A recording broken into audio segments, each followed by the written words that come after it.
Welcome to the program, everybody. It's Midnight's Edge in the morning. I'm Tom Connors. With me is Boss Man Andre. How you doing? I'm doing excellent. Greetings, everyone, and happy Monday. It is Monday. Also with us today is Culture Casino. Greetings, everybody. Welcome. It is a marvelous Monday, and I am excited. We've got a lot to cover today. We also have with us Call Me Chato. How you doing? I'm good. I'm here. That's all that matters. And also joining us from Film Threat, Chris Gore. How you doing? I'm doing good, Tom. Ready to go. Let's do this. Glad to hear it. Well, we got some super chats. Let's get to those right away. We've got Callum Lyle in the house. It says, Last of Us guy Neil Cuckman is Ryan Johnson. If he did video games, only he wants a transgender wife. Seriously, that's not a joke. Well, good for him. I understand there's some complaints about not insufficiently enough men wanting to date those of that persuasion. So yeah, good for him showing the way.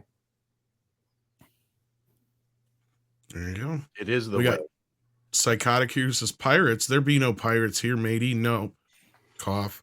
Man the VPN. Surf sharks have been spotted off the port bow. Arm the torrent, ye scurvy dog. Sorry, I didn't do a good job on that one. And Psychotic is, of course, referencing the thumbnail and the topic is because, just to say a little bit about that, we'll be talking about that later today, about the most pirated movies in 2022, also known as the most popular movies of 2022. So that should be interesting to see. We'll also be talking some Last of Us, we'll be talking some Hogwarts, and then we have an exclusive interview a little bit later on with Alejandro Marín, whose movie is being released tomorrow. And that movie is one, we'll be talking about later on. So, yeah, exciting show for you today. And then Waltman says the scores for Hogwarts Legacy are out. Surprisingly good. Either they've had to tone down their bias or for once, they don't want to lose their jobs. Well, most normal people don't give a shit about what's going on in the headlines. They wouldn't know what a turf is either. Nope. This is the one aspect of social media, and the people who congregate around specifically social media are the edge cases have such a bigger voice, and it's so tiresome. And they're loud, they're squeaky, and everyone gives them way too much space. Yeah. And yeah, maybe I did almost say Hogwarts Lesbian. That would have been a much more interesting video game. So as somebody pointed out in the chat. The Waltman says, mind you, these reviews, do have statements about JK and Word is some journalists are upset because the game is getting good reviews. Well, of course they are, because they're part of that. Yeah, and some of the media game complex. journalists are not going to review the game if it turns out to be good because they're afraid that their tiny little sycophantic gnat suckers are going to get mad at them. There's just so much fear out there from a minority of nut jobs. That's tiresome. Yes, I agree, Paul, 100%. I mean, just as someone who, my kids grew up with the Harry Potter books and movies, and this open world game looks exciting to me. I'm a big fan of open world games. There's an open world Dune game that's coming out later this year, but Hogwarts Legacy will be playable in less than 12 hours now. So the countdown begins, and I'm frankly looking forward to it.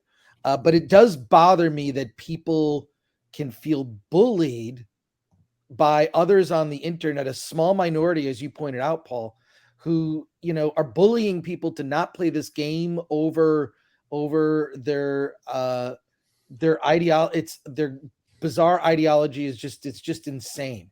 It's a Harry Potter innocent, children's book that has captured a generation of fans. I mean, it's Harry Potter's in that rare, rarefied air of franchises like a Star Wars and a Star Trek and all that. I mean, yes, it's a different generation.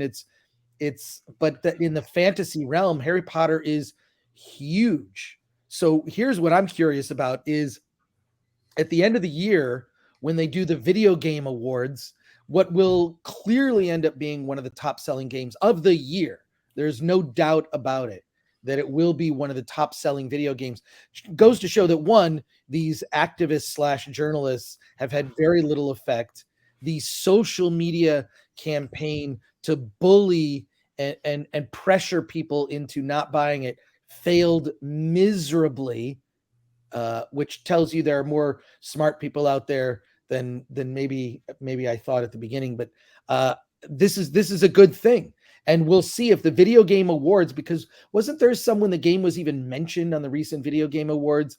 There were howls from the audience, if I recall. So maybe the chat can help me out on that. But yeah, I can't wait. I think it's going to be it's another way to revisit a franchise, and I hope that they continue it with more movies, because the Fantastic. They are going to continue it. will. That's one of Zaslav's main goals after DC. His first thing on deck was get Harry Potter up and running again. And if Zaslav can get Harry Potter going, that'll be a huge blow to the Disney trifecta of bullshit that they managed to generate. That they're going to be scared to death, because it's maybe the one property that's bigger than all of them right now. Well, it's the one also they did the great. Have you been to that theme park? Is anyone on the stream? I know. I have. Yeah. Okay. Yeah. That is one of the greatest theme park attractions, the Wizarding World of Harry Potter, that I've ever visited. You feel like you're in the world. Everyone there is dressed up and into it. I'm talking about the guest services people. Yeah. There's music being played. There are smells that exist in the Wizarding World of Harry Potter. You can only smell when you visit. It's such an incredible experience. The selection of the wand process, which I didn't go through personally, but I've observed friends do it. It just seems so fun. It just everything about it. I had falsely assumed that the Star Wars land was going to be similar. Right. And God was like completely off on that. You actually do walk into quite the immersive world, Chris. And Yes. The neat thing is, in Florida, you don't have to leave it. You can go from Hogsmeade, Yes. and travel, into downtown London and visit the other town there via an actual working Hogwarts Express. Yes, I've taken that train. I've been to the one in the Wizarding World in Florida is much better. Oh yeah, much California better. can't compare. Yeah. But look, I live 20 minutes from Universal Studios here in Hollywood, so that's where I'll go. But I did go to the one in Florida, and oh my God, it's so great. So it's just bothersome, and I think people need to stand up to these bullies and call them out for what they are. They are bullies. And what do you do? At least when I was a kid, I'm not advocating for violence at all, but I'm saying the way to get rid of a bully was to punch him in the nose because they bled quite a bit. I grew up in a different time. Okay. Clearly. Yeah. So did I. Grew up in the same time. The difference now, Chris, is that the bullies claim to be social justice warriors. That's the difference, right? Well, the difference they claim to be in the right. They claim to. The difference is that they don't just have an opinion; they have rules. Right. And so have your opinion, and buy it or not buy it. But the idea that somehow you're going to be altering other people's opinions, I've said this many times before. What's changed is not that the idea is good; it's people's commitments to the idea. And once their ego, their friends' egos, their inability to actually manage their own lives because they were not raised to be self-actualizing, but transference of their real parents over to other assholes as parents, and ability to think for yourself. It's the commitment part that people are fighting over, not the actual idea. Because once you've committed to that group. I mean, think of a bunch of purple hairs and one person goes, well, I kind of like the game. You're out. That's it. Excommunicated. You're done. People are afraid of that. They're deathly afraid of it because they've got nothing else in their lives except for a mojito or something. Well, or the whatever 12-step coffee they have to get from Starbucks. That's right. So it's just absurd, and it's really hard to watch it as someone who has always been able to make up their own mind, and luckily raised two kids who both always refused to follow the gangs that they went to school with, because we successfully, got them to think for themselves. And that's not what's out there. People are taught to not think for yourself. You're supposed to follow the group, and this is the nonsense. And then we've got this whole layering of, you've got the tea community, who have now subverted all the goodwill that that the LGB community created, and now they've subverted it for themselves. And then that this is all part of that same disease. It's tiresome. I keep saying the same word. No, but you're right. But it kind of does flow over into the some of the reviews for the game. Overall, though, everything for this game, Hogwarts Legacy, has been incredibly positive. And it pains me to say I won't get an opportunity to play it till Friday or Saturday, but I'm going to play it, and I'm going to play it on my gaming channel. And I've got a question. Do you think this has increased the sales of the game? Oh, indeed. I think first of all, I think the backlash was silly. And I think that the only negative review that I've seen so far in just, my cursory glance over them all has been from IGN, and it's ridiculous, because it's all based on the ideology that you were just describing, Paul. But do I think it increased sales? Absolutely. I think this is the best selling game I have seen in a very long time. And I mean, right sound effect in practice. Yeah. Honestly, I don't think it had anything to do with the sales, but. Well, I think it's really also the Streisand effect, right? Yep. I think more mainstream people that are casual gamers are like, wait, there's a Harry Potter game. So clearly, not only did the so-called boycott attempt backfire and fail miserably, but also, it just helped normies who, I consider, when it comes to gaming, I'm pretty much a normie. I mean, I like the big games. I've been gaming since, longer than I care to say. Probably my first game system was the Odyssey 2, which no one knows what that is. I think a lot of people found out about it from that, and it's just, wait, what could be evil about a Harry Potter video game? What could be so terrible? Well, the author, they're all putting it on JK. Don't support JK. Who has one opinion that they disagree with. One. I mean, look, how do you exist in a world if everyone you interact with, every piece of media that you consume, everything that you do has to line up 100% with your values? You're a psychopath if you think that.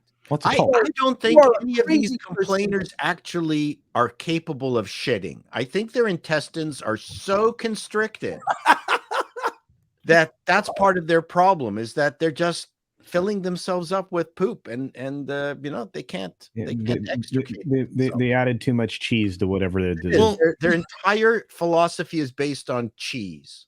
It could be partially the Streisand effect, but the other side of it is I just don't see the normies giving a shit.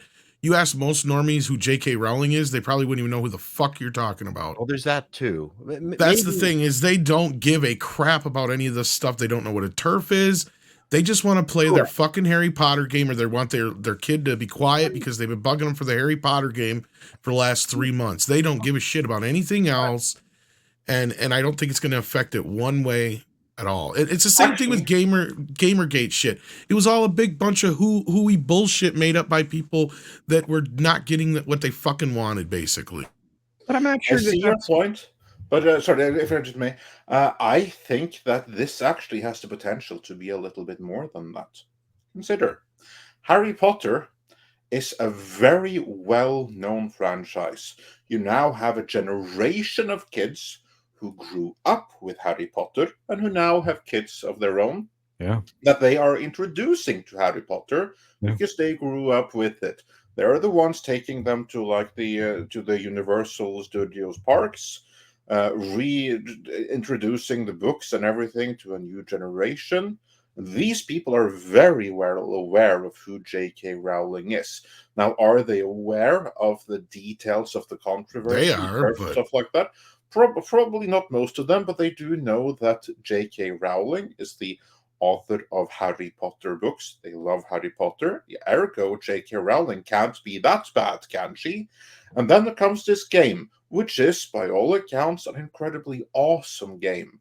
And then comes all of these crazy lunatics in social media that's trying to tell everyone that this is a horrible game and you should boycott it.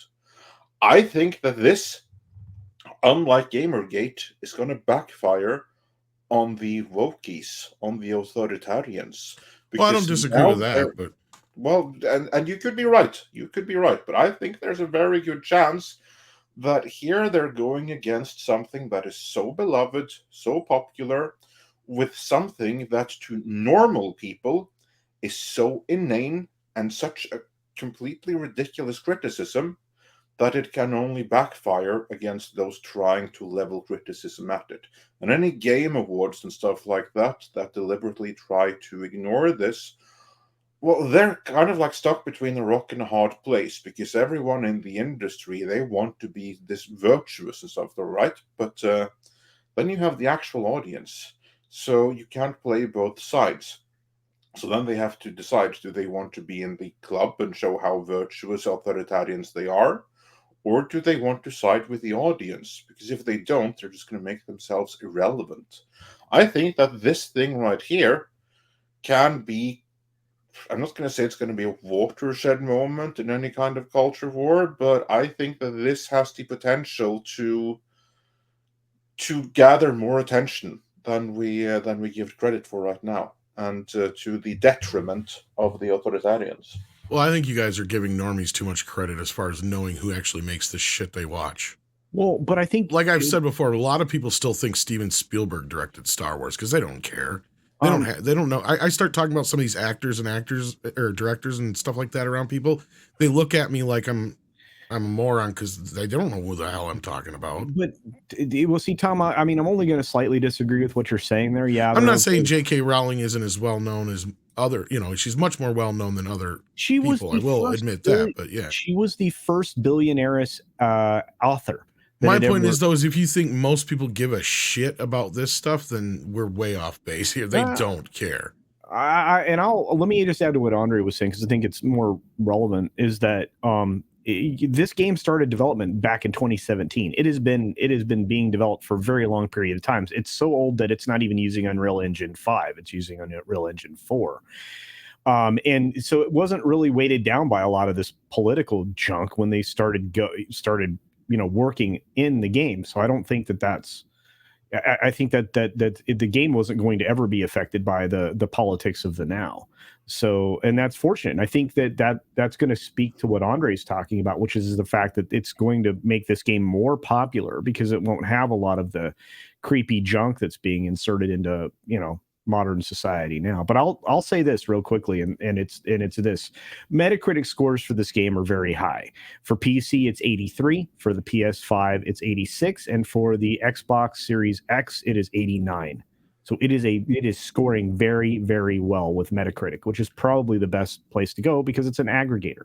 And I'm just hoping that the chattering class is put in its place. We stop listening to them. Their power dissipates. Gamersgate was a problem because it fed into the prejudices of the mainstream media that had been writing gaming bad, gamers bad, mass murderers play games, and listen to heavy metal. That's what greased the skids of Gamergate, because the mainstream media, pushed that concept. Here in this particular case, number one, I don't think the mainstream media are going to report on this at all. I don't think it's going to be a news item. And number two, the kids, rule the game roost. They go to their parents and they go, "Hey, I want to get this game for Christmas or my birthday or something like that," and they nag them to death. That's the way the normies, as you call it, Tom, get their games from their parents. Then, of course, there's the oldsters, which doesn't matter at all. I'm still playing Skyrim. I mean, for me, and all of this, I'm just hoping it's the reverse of what happened and I'm not trying to put too fine a point on this, but if you read the history of the Nazi Party in Germany, people don't talk about the fact that when they first put out their notions that Jews needed to be segregated and put aside, they were actually afraid of a backlash from the general German public. No one talks about that they put out those first missives in a very squeamish kind of way. And then only upon the realization that the general public did not react badly to those offensive ideas did they then push forward. And now we have the opportunity to go in reverse, that we don't listen to any of these offensive ideas anymore. We don't react to them. Just ignore them. And then I think that will reduce their power and they're going to go away. That's my hope. Well, and that's when they start marching down the 3-letter groups down everybody's neighborhood. With Antifa. Antifa will go to every house where they find out that there was a Hogwarts sale. There you go. And they're going to bash in the door and take the game away from the kid. That's what's going to happen. Good. You don't know that.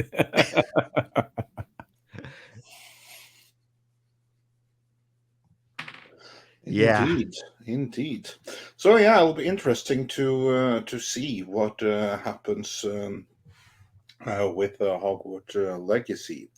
But before we bring in our main guest for today, and before we start talking the most pirated movies of 2022, there's been a new episode of The Last of Us. Now, I know some of you saw it, and I wonder, what did you think about it? How was episode 4? Did it recover from episode 3? I was going to say, should we get into see what the audience was saying about this stuff first, but the Hogwarts business, but yeah, well, let's do that, and then we get into Colt Seaman says, for those who are worried about getting bullied online for playing video game, just reply your mom. Your bullies will cry in a corner for 17 hours. Enough time for you to play the game. Enjoy. There you go. Thank you, Colt Seaman. Common Nerd said, just pre-ordered my copy on Steam of Hogwarts Legacy. Well, there you go. Christian Correleo says, can you imagine AI tools getting good enough to allow indie developers to create their own content without networking or big studio involvement, with caveats like producing their own scripts and artwork? This could be good for the industry, but at the same time, how are they going to get people to know about their games? This is kind of a similar issue with independent film and stuff like that, which we'll probably talk about with an upcoming guest today. I'm sure we'll get into the subject, but that's the biggest problem you have, is advertising and getting people to know that your game exists. Yeah. I guess nobody has an argument with that. So there we go. Well, Marksman of 11-7B says, unrelated, 4chan was trying to hack the spy balloon. Jesus. 4chan almost gained control of their own spy balloon. Imagine the chaos. No wonder it was blown up. Yeah, it'd be amazing, right, Marksman? Holy cow. I think they got the information they needed. So then yeah, okay, now it's time for you can shoot it down. Yeah.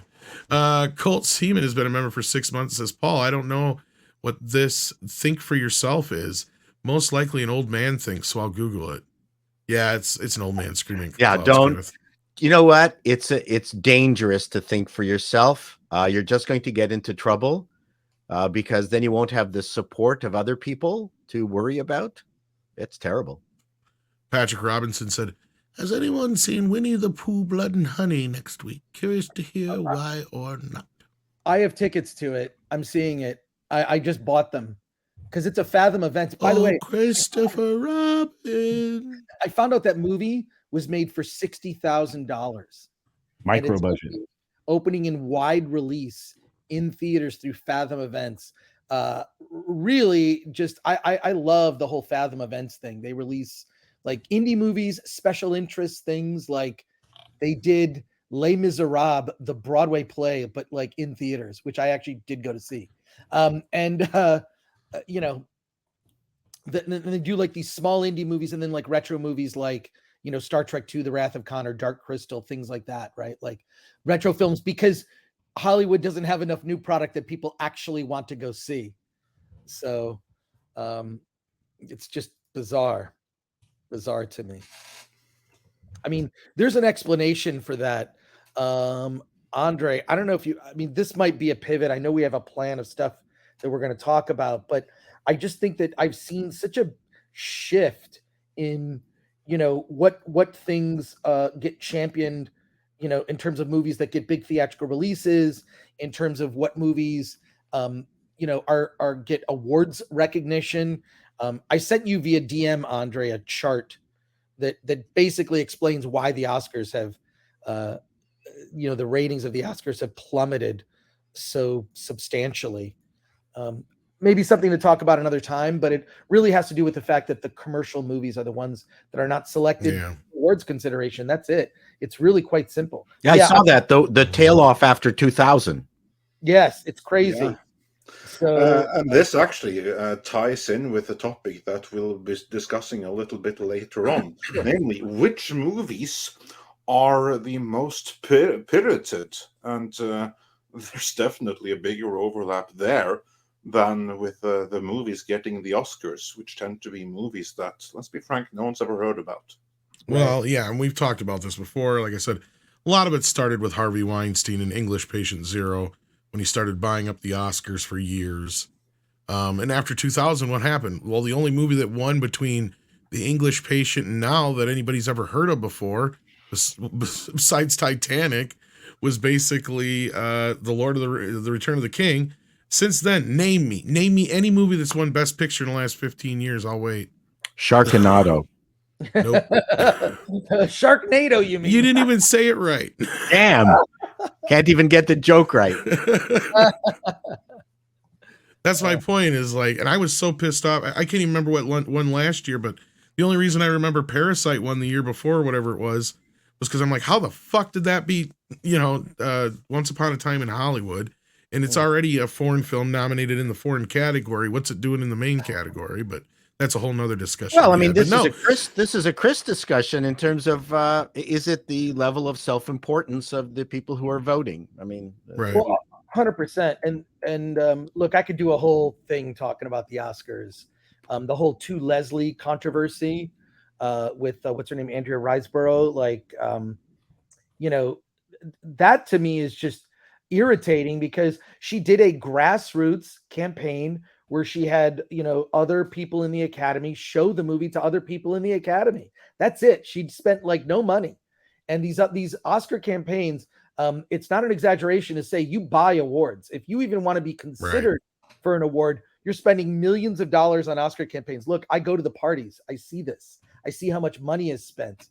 It's an ungodly sums of money being spent to lobby. It's no different than lobbying in Washington. You think lobbying in Washington is corrupt?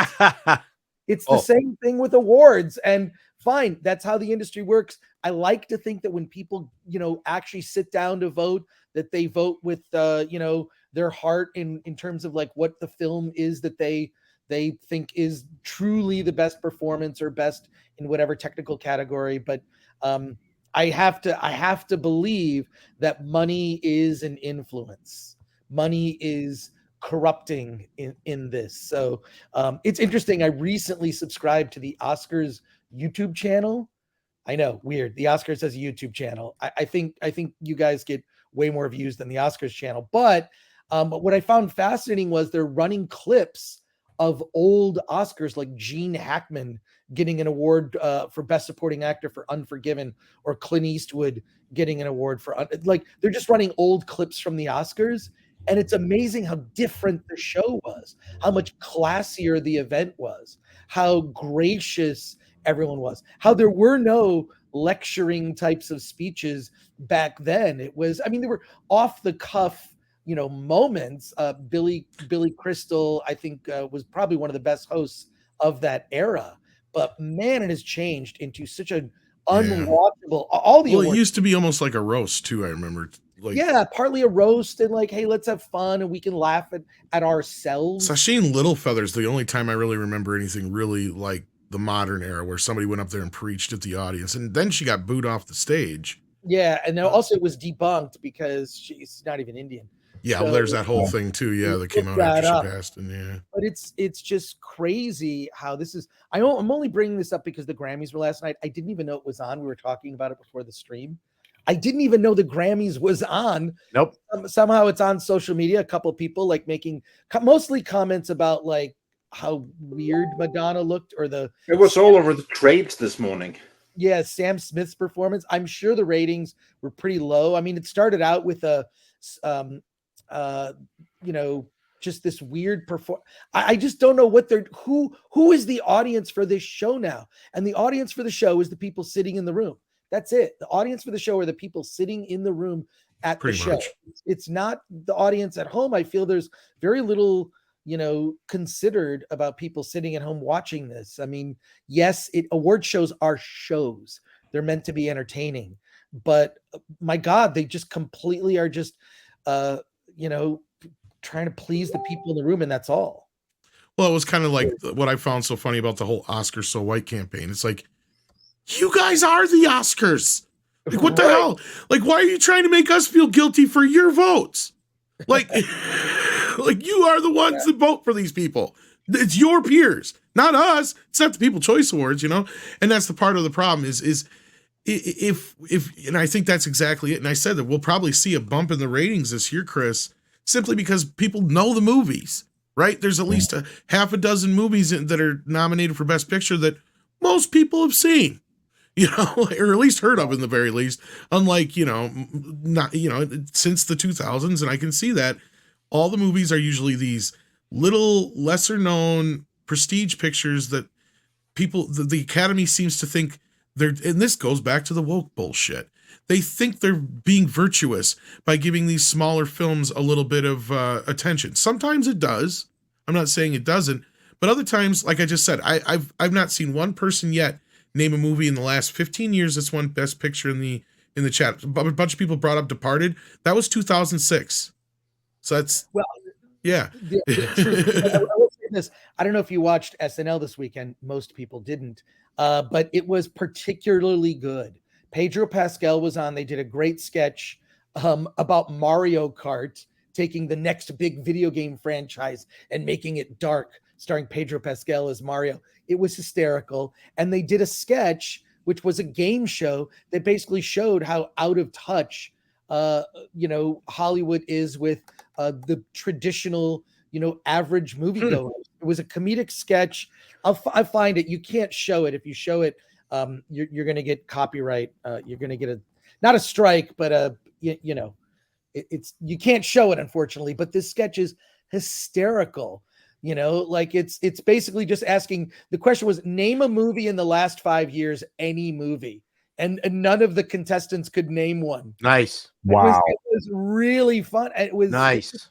It was great. It's a great sketch that just shows like Hollywood is so out of touch with the average moviegoer, which explains why the box office has dropped in almost half. It's almost half of what Hollywood used to make in theatrical is what they're making now. So that's clever. And what's sad is, like, you look at the movies that are being big, most of them are movies that are sequels or, franchise films. Right. The few in between that have been, actually gaining any ground. I mean, we've had a few smaller films like Megan poked their heads out and managed to make some money. It sounds like Knock at the Wood or Cabin in the Wood, Knock at the Cabin or whatever this last weekend did pretty good. Did you see it? I saw it. No, I didn't. It's what? I saw it twice. So is it good or okay? I like it. Look, is it going to change my life? No. Is it a great movie? No. Is it a fun episode of a Twilight Zone extended to feature length through the lens of M. Night Shyamalan? I was gonna say it's basically every other M. Night Shyamalan movie. It's. I'm not gonna say it's top tier M. Night, but it's definitely not lower tier. So it's like Signs. It's like Signs. Yeah, I enjoyed the movie, and Dave Bautista, that guy is a powerhouse. That guy as an actor will get some sort of acting recognition at some point. His performance as this sort of gentle giant Leonard is spectacular. He's so good. I mean, and also what I enjoyed about the movie, hour and 40 minutes, doesn't overstay its welcome. It's not north of 2 hours, 2 hours and 20, or so many movies are these days.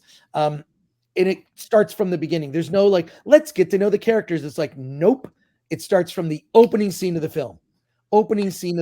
It just starts with the concept. You're not waiting around for stuff to happen. It's I really had a good time. Now, it's another movie that has like, it's a gay married couple. Although I would argue, because we haven't discussed this, I would argue that the couple in Knock at the Cabin seem to be conservatives.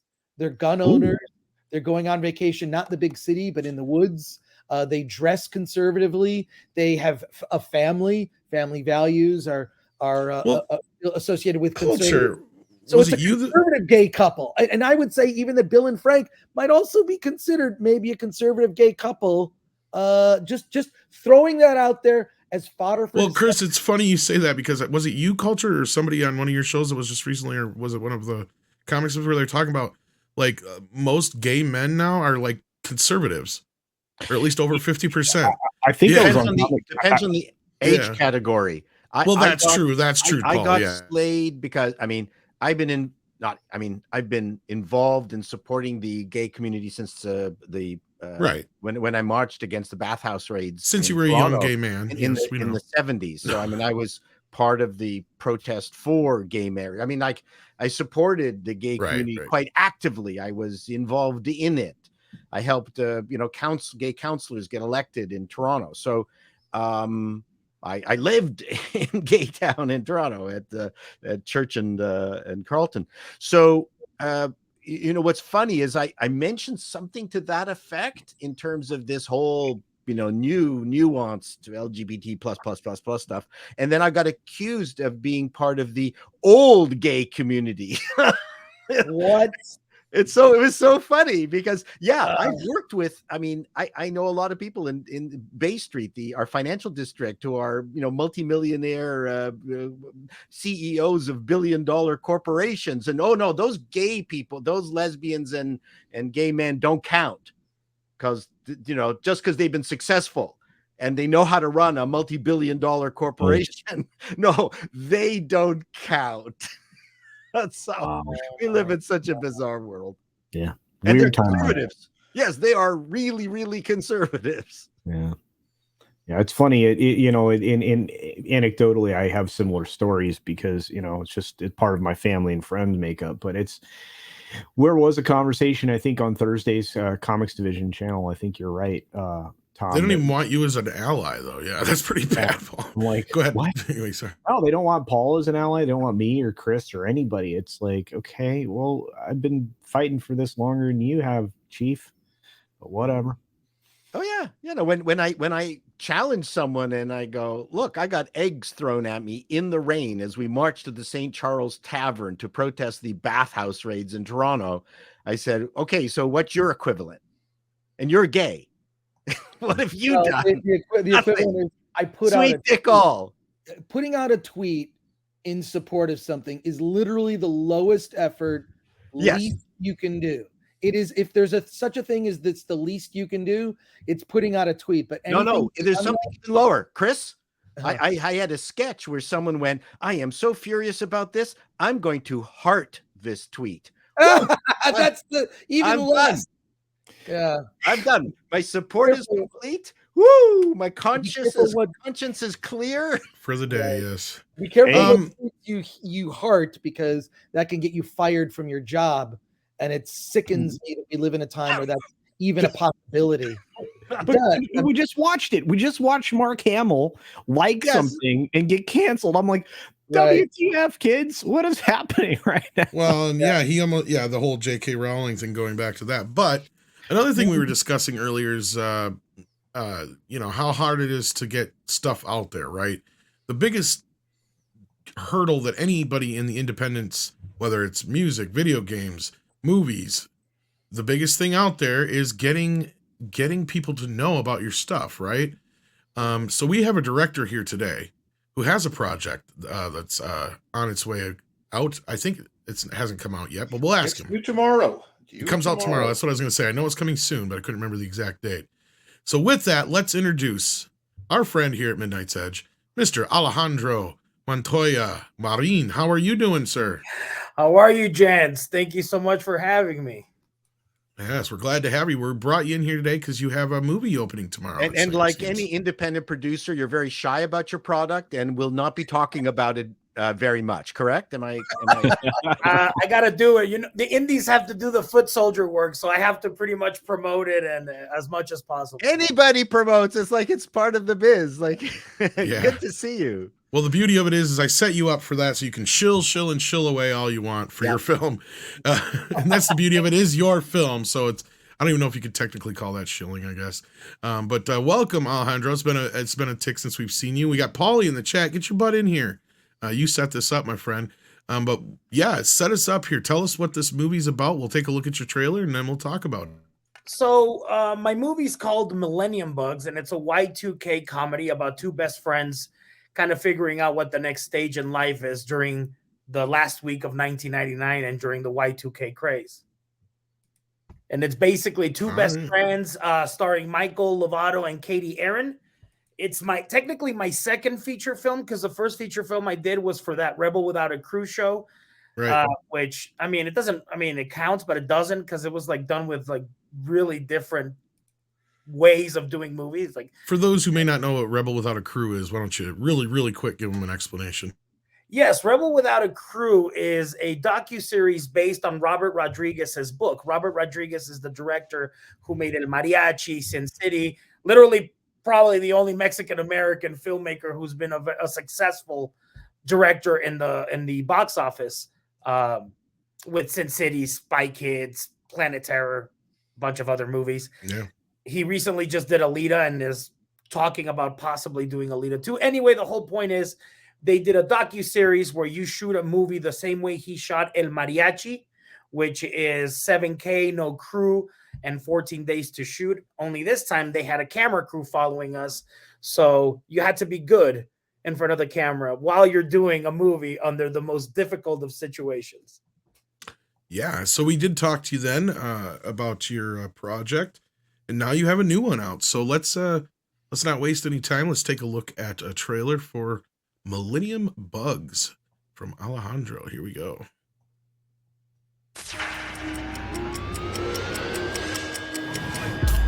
Enough talk. What are you gonna do with that? Oh, get some booze! Yeah! You got mail.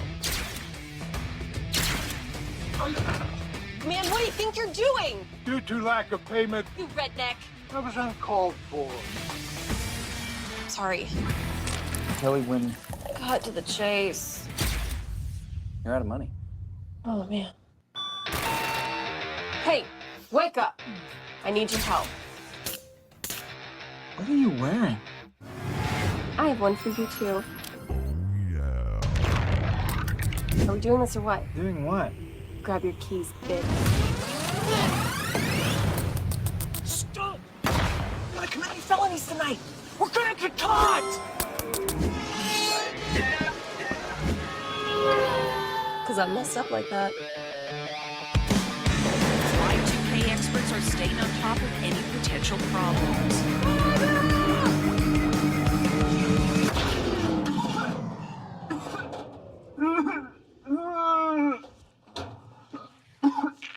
Hey there, buddy. Let it all out.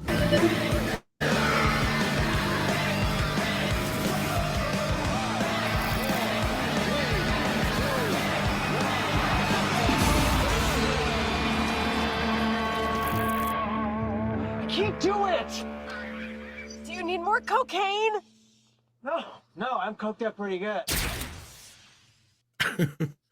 All right. So, as we were saying before, actually, it kind of leads into the whole independent discussion, Alejandro. Why don't we start off with talking about just how difficult it can be to get your movie out there in the industry these days?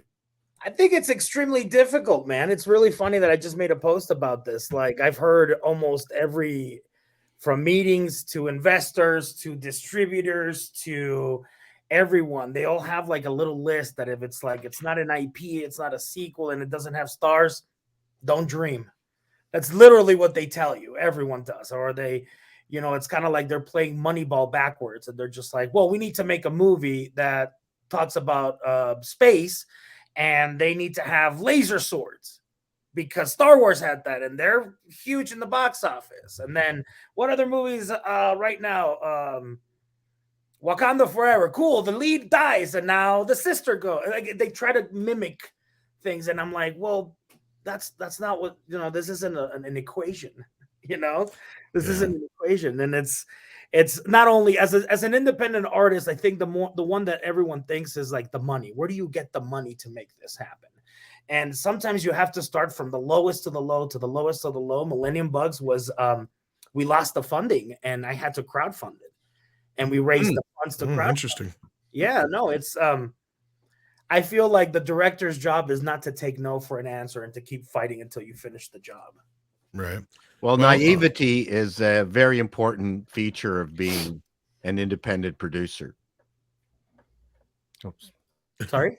Naivety is a very important feature of being an independent producer. Producer or director? Probably both. Well, it depends if you're wearing both hats. I mean, I guess so, but I mean, isn't naivety? Sorry, I'm ESL. Naivety like the best friend of the dreamer or of the king and things? Yeah, that's my point. Yeah, exactly. You don't always know what you don't always know. Yeah. I mean, I have a fairly long comedy career, and which you know nothing about, which I find offensive. And no, I know your website, dude. I know your channel. Oh, thank you. I feel better now. So the thing is, if most of us in entertainment, if we knew what we know now, we'd probably never get into it. But that's part of the fun. And so what you've done is fantastic. I've got so many questions. I mean, here's my main question is that whenever I've done something independently, I've always made sure that the people involved were paid professionally, that no one was doing me favors, because that always can kill you down the road. Do you agree with that? Yeah, we did both. I paid, but I also was like, I'm going to pay you, but also I need you to do me favors. No, I know what you mean. I was a bit hard-assed on that. Of course but there's certain people you can ask favors of and certain people you shouldn't be asking favors of. So tell me about that. Well, I think it's this movie particularly had a rough upbringing, because when we finished shooting the movie, we were going to screen. We had a 90s bar in Austin. We were going to screen at South by. Nice. We had people. We were going to fly. It was going to be the whole thing, and then we pulled out like 3 days before, because then it was the pandemic. So we had to regroup, and we were all like, I mean, we just finished editing the movie. It's been a year. Now we're not going to be able to promote it. So then I had to like kind of do the whole like film festival remotely thing. And that turned out to be harder than expected, because no one wants to spend money on a movie if it doesn't have comic books or whatever. And it was very hard to like, hey man, if you could tune in and check out this 1999 movie set in 1999, it's only $10. You try to give them like any deal, any approach, so the audience member can come in. And because of course, like I'm competing, like just tomorrow, I'm competing with 2 DC comic book movies, the animation ones. I'm competing with A Man Named Otto with Tom Hanks, the Whitney Houston movie, VHS Part 4 or 5, and there's a bunch. So thank you so much, you guys, for letting me come and talk about and promote our indie flick, Millennium Bugs. I appreciate it. I actually have a question about it too, real quick, because what I think is fascinating about it is that it's a period piece, because it's Millennium Bugs, so it takes place in 1999. And period pieces, of course, depending on exactly which period one is talking about, tends to be rather pricey. Now, from 2020, or you filmed this in 2019? 20. 20, okay, yeah. So so basically 20 years. Like, it hasn't happened honestly that much in like fashion and stuff like that from 2020 to 2000. But what were the challenges you faced in making a period piece set in 1999? Like, was that Yeah. extra challenging? What anachronisms did you have to avoid Yeah, and stuff like exactly. that? Well, first, Andre, first of all, thank you for having me, Tom, Chris, everyone in the panel. Thank you so much. Paulie, there's my boy. Basically, almost everything, because we had like 5 cars on standby. So wherever we shot and we saw like a brand new car, we just bring the Suburban, block it over there. We would move cars. If you see the movie, you'll see a Suburban quite a bit. No, and that's kind of, I'm glad you brought that up, because that's something we kind of bring up a lot. Yeah. As far as like in the big studios that you say, oh, well, hell with it, we'll just fix it in post. Well, that's something that would cost, a couple $1,000s to hire an animator, go in and do, and it's, nothing to them. But to you guys, that's a big deal. So you have to have that car there to be able to do that. So yeah, I can see. But to do it more practical I think it helps in the end of the day. So how did you cast this? Because the cast is great. Thank you. I honestly, I mean, just a traditional route. I contacted actors that I thought would be good for the role, and they did auditions. And then once I felt like, oh, I really like what they're bringing into the character, I would try to like go out with them, have a beer, and just like see who they are as a person.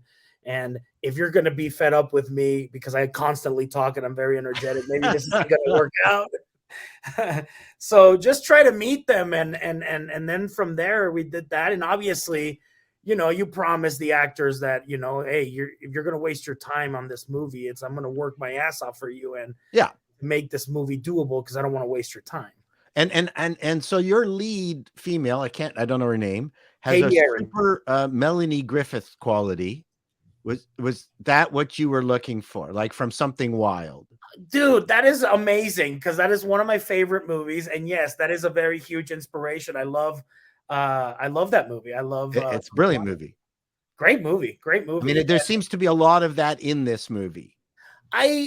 There is. I feel like the most important thing is I wanted to do a friendship. I wanted to make the movie, because after we finished it and I tried selling it, people trying to buy it would go like, well, they don't end up together. And I'm like, that's not the point of the movie. The point of the movie is that what she lacks, he has, and vice versa. Well, they do end up together. They drive off. As friends, of course, as friends. They wanted them to hook up, and I was like, well, she's gay, so I don't know. I mean, yeah, okay. What matters is friendship, No, to me that didn't matter. And yeah, well, so that was my main goal. How do I make something that's enjoyable, that means something, that people can resonate to? And then I had never heard of a Y2K movie, so I feel like, hey, we could stretch our bucks more with cars and fashion. And the one thing I did fight till death was that soundtrack. Every song there is part of a 90s album. And we have music that you've seen in Empire Records, Mallrats, big movies. Was that probably the most expensive part of the film? Probably, I'd imagine. I was waiting for that. Yeah. So what kind of financial issues did you run into there? We had bigger bands, we have Magnetic Fields. We have really good bands, but we had other big bands that when the film festival route was over, they wanted to like, well, if you want this in your movie, it's going to cost you like $30K. And I'm like, no way. Like, we don't have it. You can say $29K. We don't have it. Yeah. For example, for those out there who might be wondering why that's the way it is. Like the movie Clerks, for instance, cost $30K to make. They spent 3 or 4 times that on the soundtrack when they bought it. Mm-hmm. So all those songs were added after the fact, for the most part, outside of like 2 of the songs that were in the movie. Yeah. And they spent ungodly amounts just to do that. So yeah, that's one of those things. It's kind of out of touch, or out of reach, I should say, for an independent. Well, if you're trying to get, you were trying to get the original tracks, right? Right. Yeah. That's another thing too. You can always try to get an alternate track, right, Paul? Well, I mean, not that we want to get into this discussion, but there was a band in Toronto, won't name them, who could basically imitate every single band out there. So we hired them to duplicate the Stones, everything.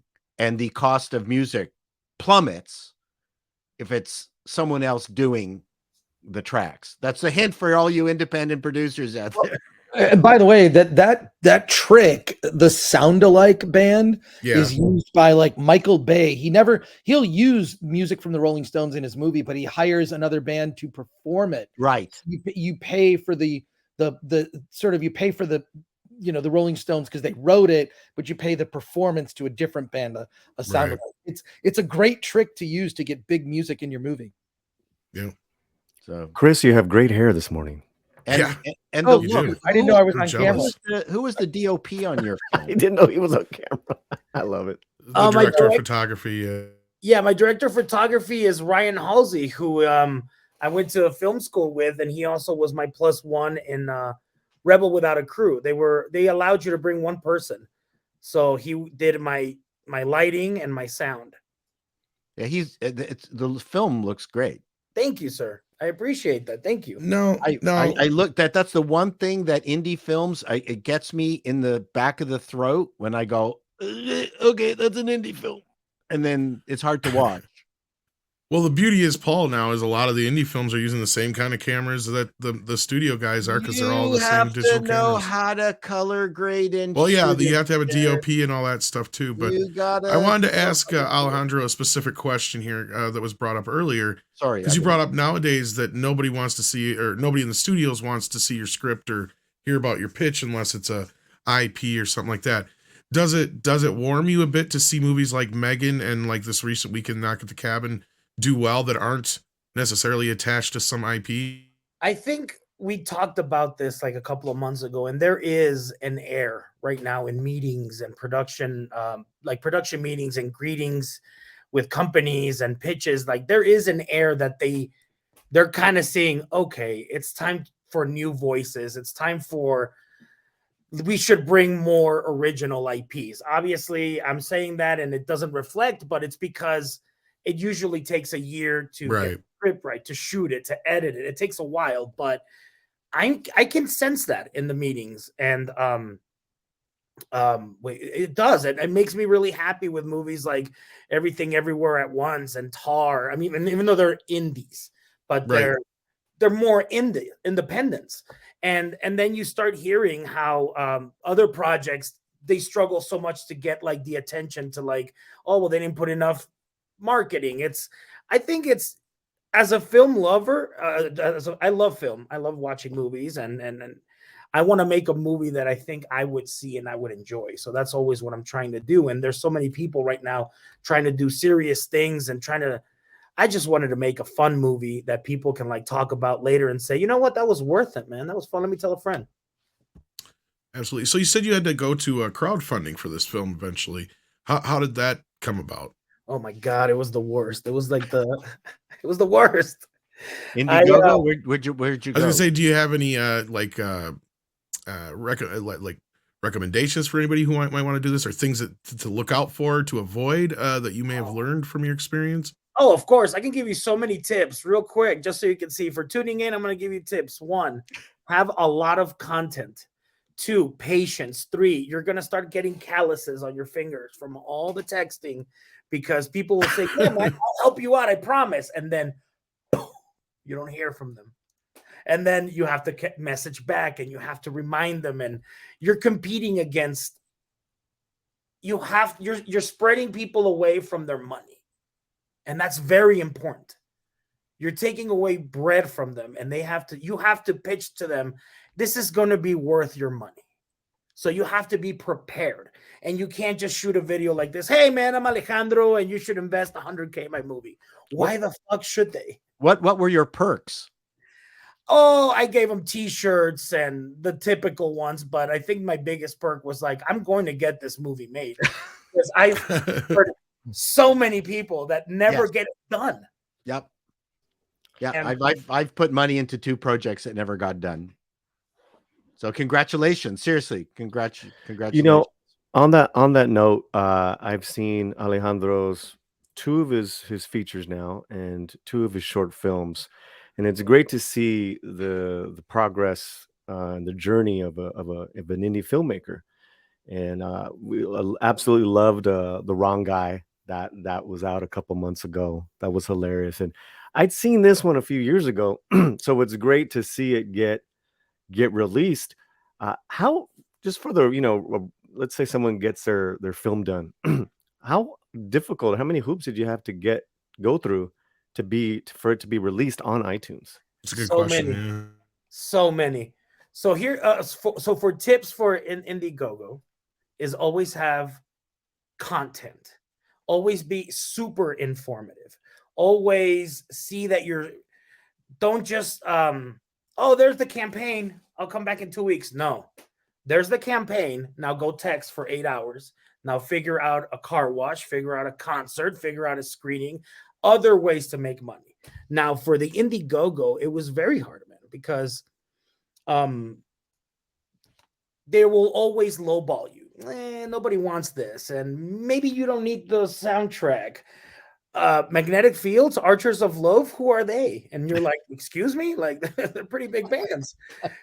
So they kind of like we had this discussion because the band Please is in the Empire Records album. They used to open for Radiohead. And I told them, and I would sell to all the distribution people that we spoke to, and then finally landed on Indican. I was like, if this is an indie film, if we're gonna sell the nostalgia and we're gonna sell them the 90s right, the soundtrack has to be perfect, because then they'll forgive. And and thanks to a year, we had to negotiate for a year, because then they would call us and be like, well, if you don't have it, let me get back to you. And then that turns to months, that turns to weeks. You would have to call them back. Then they don't respond. Then should I respond? If I text them too much, they're gonna think I'm being pushy. And then you call them, and then they give you. It's a whole process. Also, a lot. We had to do a lot to get it up here. But in no way do I want to sound like I'm grateful that it's here, because that was my goal. Like, to everyone that donated to the campaign, I was like, my main goal is to. You donated to the right horse. I will finish. I will see this through. Alejandro, hey, it's Chris Gore from Film Threat. First of all, big fan, sir. Okay, congratulations, dude. Congratulations on the film. Your films have gotten, I think all your films have gotten great reviews on Film Threat. I'm super excited that you're here. I know you're eligible for our award show, Award This. I have some questions. So a couple things. I've done also a crowdfunding campaign. What are some of the I have two questions, actually. My first one is the challenges of a crowdfunding campaign. My film I just announced yesterday is going to be released in April. Attack of the Doc. So it's finally coming out. Yes, I donated. Yeah. Heck yeah. Oh yeah. So it's coming out, and we're doing a premiere at the Frida Cinema in Santa Ana, California. It's going to be a lot of fun. What are some of the challenges? Because I know, dude, when you were just talking about your crowdfunding campaign, I've been there. It is a 24/7 job for a month. It is not easy. And then that I have carried, since I've only done 2 successful Kickstarters. One was to bring back Film Threat, which I did. And the second one was to make this movie, which I've done. But boy, dude, the in-between, it is so, I can't go a day without someone asking me, so when's the movie coming out? Do you get that kind of thing? And also, what were some of the challenges of doing a crowdfund, a successful crowdfund? Well, Jesus, of course, potential spam. I apologize, y'all. Ask them for money. Yeah, it goes. What comes around goes around. yeah. Challenges, man. I know I like being very upfront, man. I don't like bullshitting. So I immediately started with the 55K crowd amount, which is it hadn't been done in New Mexico. New Mexico is growing a lot, and it's been being pushed a lot by film. So I had to. I think I shot for the. I aimed for as high as possible, because I didn't think we were going to raise 25, because I had seen locals do more of them, more crowdfundings, and that they weren't successful. But I feel that a lot of it had to do with persistence and marketing. 100%. And I still get people asking me, when's the movie come out? Literally 2 days ago. So I texted them like, it comes out this Tuesday, motherfucker. Right. Well, and persistence has got to be something that's probably heavy in your vocabulary, or something you got to remind people of constantly. in the indie world, because I've worked on indie films before. Nothing kills an indie movie faster than, you know, 3 or 4 cast members who don't show up. You know, that's your worst nightmare. And that's, you know, kind of what we were discussing earlier. I think it was like Paul brought up too, is, you know, you want to pay your actors and stuff up front. You don't want to deal with this, you're doing me a favor or work with friends shit, because then that's what you deal with, is all of a sudden you don't have your lead or you don't have your second lead. And what do you do? I mean, and I imagine that's got to be something you've dealt with in the past. So how have you circumvented that and gotten yourself to this point and worked all those kinks out, as far as like acting or losing a crew or what have you, as far as like working with friends versus working with people you actually pay, basically? Well, oh man. I mean, I try not to be a dick. I try to be efficient with my time, and sometimes my word and my tone sounds a little bit too stern, but it's all in good intentions, because I don't want to waste your time. I think as a director, you they're there for you, and nobody believes in this project more than you. Some people, they don't have a dream like you. This is just a job. So you have to navigate the being polite and being grateful and being knowledgeable and you're there to cheer people up. I mean, at the end of the day, you're making a movie, man. I decided not to stay and work on my dad's company or do whatever because I wanted to do film. So yeah, it's always going to be stressful, and it doesn't matter whether it's a 7K feature or 50K or 300K. There's always problems. So the quicker I think you can, like, all right, let's figure it out, knowing that time is of an essence, but there's no need of putting heavier rocks on you if you still haven't finished the project or you haven't resolved it. So I think being more patient, it's taught me a lot of patience and to collaborate more. I found, this Paul here, I found that doing crowdfunding, we spent probably as much time doing that, figuring it out, executing it, as doing the goddamn project. It was exhausting. Probably more, I'd imagine, in some cases. I mean, and then you make the mistake of overpromising just your perks. I mean, we made the goddamn Mr. Canoe Head, got it done in China, had to do, got that shipped out. I mean, holy Jesus. Then you got to be really careful with the perks, but getting back to you, because you're the guy for the moment. What was your shoot schedule? And I mean, I just took a look at your Indiegogo. You raised more than $55,000. And you probably needed a few more dollars after that, I'm fairly certain. A lot more. It's a good start. And so what was your shoot schedule? How many days did you shoot it in? Oh my God, we shot it in 14 days, and it was 6-day weeks, and that was brutal, man. Brutal. And there were mostly night shoots. Because we have to, you want to try to use the location when they're not working, because then you don't have to pay them and you don't have to pay employees. And then, sound is not an issue. So, you sometimes have to interrupt cuts because, someone dropped the dishes. All right, that was the monologue. Let's go again. And right. So I decided to just do it night. And also because of the theme and the issues of like her alcoholism. Usually alcoholics usually go out more at nights. Not all of them, but you know what I'm saying. One quick nerd question. I can confirm that as a recovering alcoholic, 8 years sober. I stay home at night. That's his solution. Paulie does not frequent any of his old friends because he'll just get him back into it, right? That's the first thing you do. You got to say goodbye to them old friends, dog. That's it. So, just a nerd question: were you using like Sony Ari? I mean, what was your gear level, or was it 30? Was it I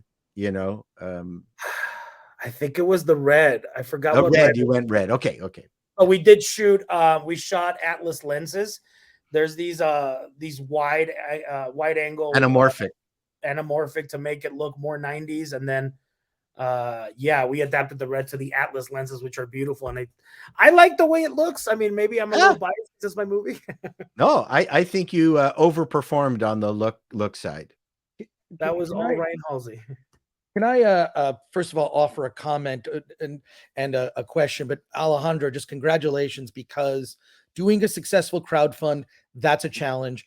Doing a movie and finishing it, that's a challenge. I contribute to a lot of crowdfund campaigns, and when it comes to a movie, I'm like, let me know when it's done. Don't worry about it. I also contribute to a lot of indie comics, but a suggestion I'm going to put myself on camera for just a minute.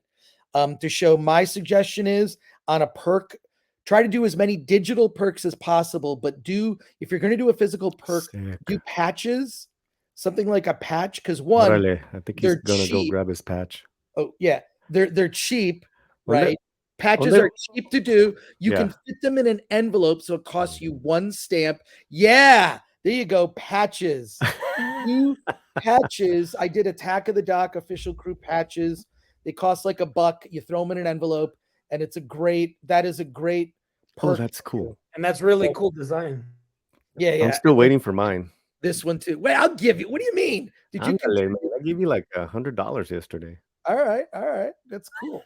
No, Anyways, all right. no, I'm gonna go back to my normal cartoon animated self here. But my other question is, so that's just for the indie filmmakers listening. Do something as simple as a patch or a sticker.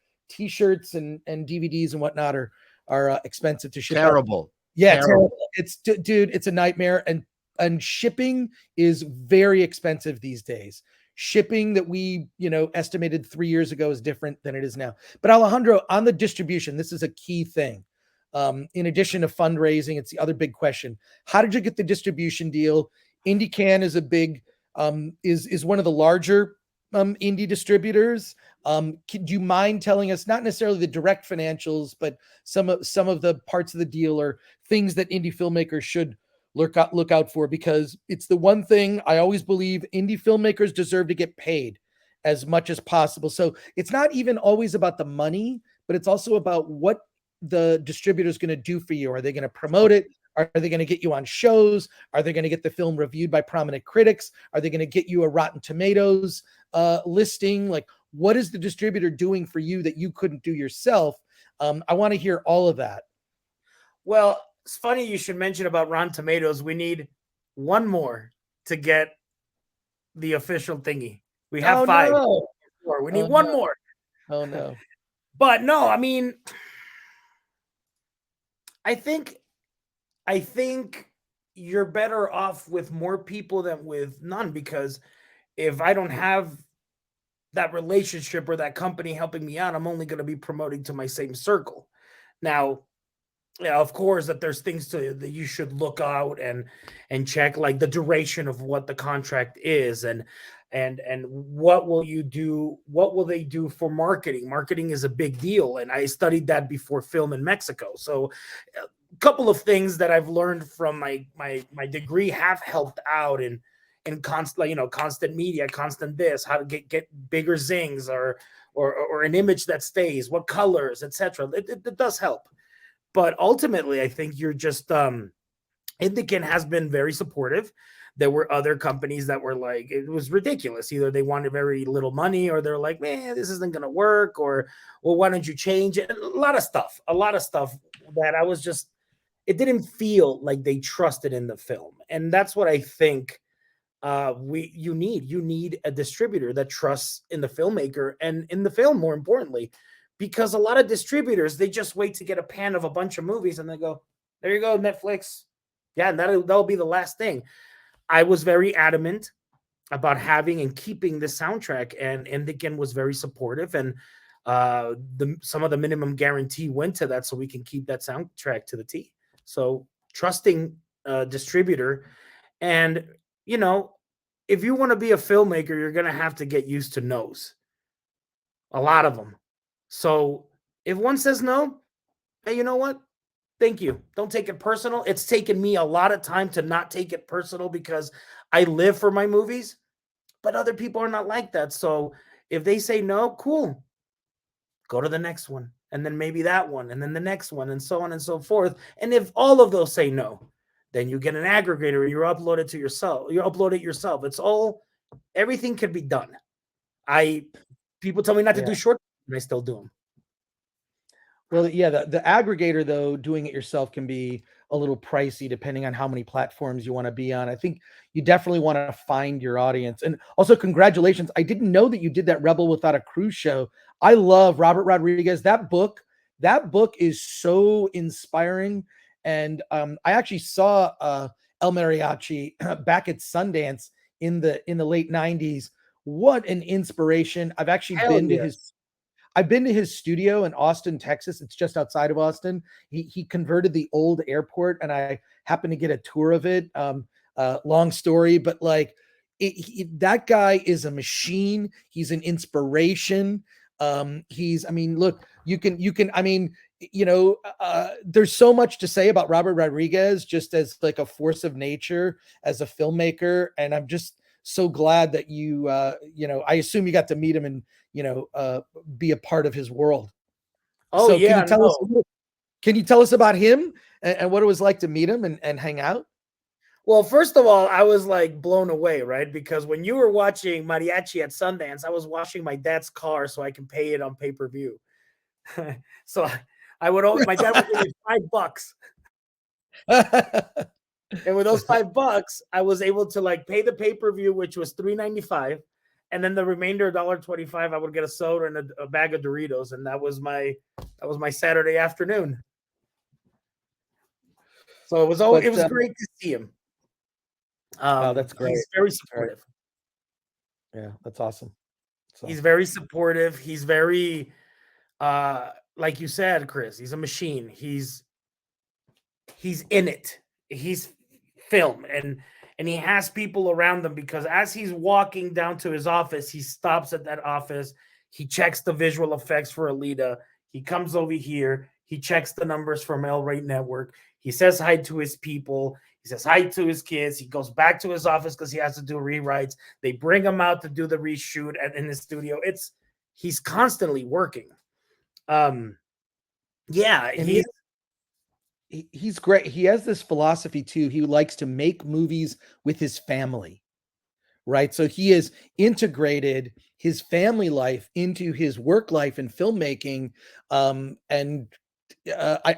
love that idea, that strong family base, but applying that to also his career. So something I think to be admired and replicated in your own life, if that's possible. It's funny you say that. I try to do that. I feel that people see movies as like part of memories, and I feel that making these movies are my memories because I don't have kids. This is my life. This is going to be my life. Like when I was a kid, I knew like what I wanted to do is I should leave a row of projects that I directed. That's it. So I take it seriously, and I take it, I invest all this time, and so does he, man. He bleeds for his movies, and he loves his audience. And he always, anytime the cameras wouldn't roll and he would be bored, you could shoot the shit with him with movies like, oh, what nice watch. What's that? Oh, dude, it's the counter from Predator. I'm like, no way. So it's the little numbers where he's laughing like, oh, he's got a big old watch. And he has so much memorabilia around his house and office, not just his, mind you, because you'll be like, yeah, of course he would put on mariachi shit. No, not just that. Like he has stuff from Near Dark. He has stuff from Aliens. He has, stuff that he just loves film, like Predator or Die Hard, Aliens, a bunch of shit. So he's a guy who loves film, respects his audience, and wants to give the audience like a great time in the movie. So yeah, he's a lover of cinema. Great guy.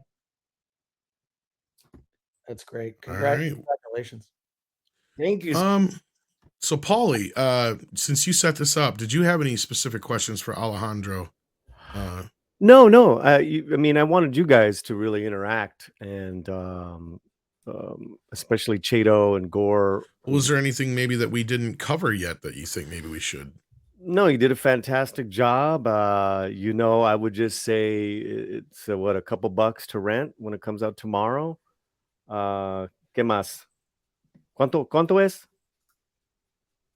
How much is it? The movie is available for $9.99, so one Okay. copy is $19.99.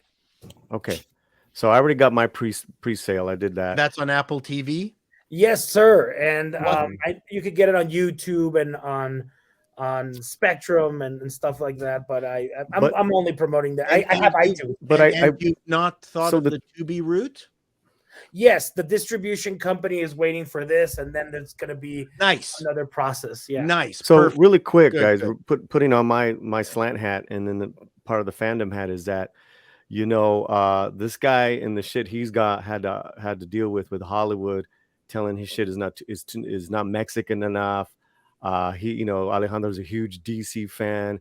He's the real deal, and these type of directors are so rare from where the slant's point of view that it's nice to see this happening, and congratulations, man. I mean, So is this film being pillared for not being Mexican enough? I won't get into too many details, but that was a comment from someone when I pitched it to a. Wow.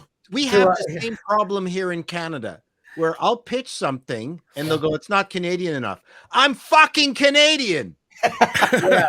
Well, and then Chato, we had talked about like, and Tom, just this strange lack of vision from Hollywood in regards to the huge over 60 million people who happen to be Latino in the U.S. The underrepresented. You talk about a true underrepresented, but there's that, and then just the way Alejandro presents his stories. It's not like this Mexican thing.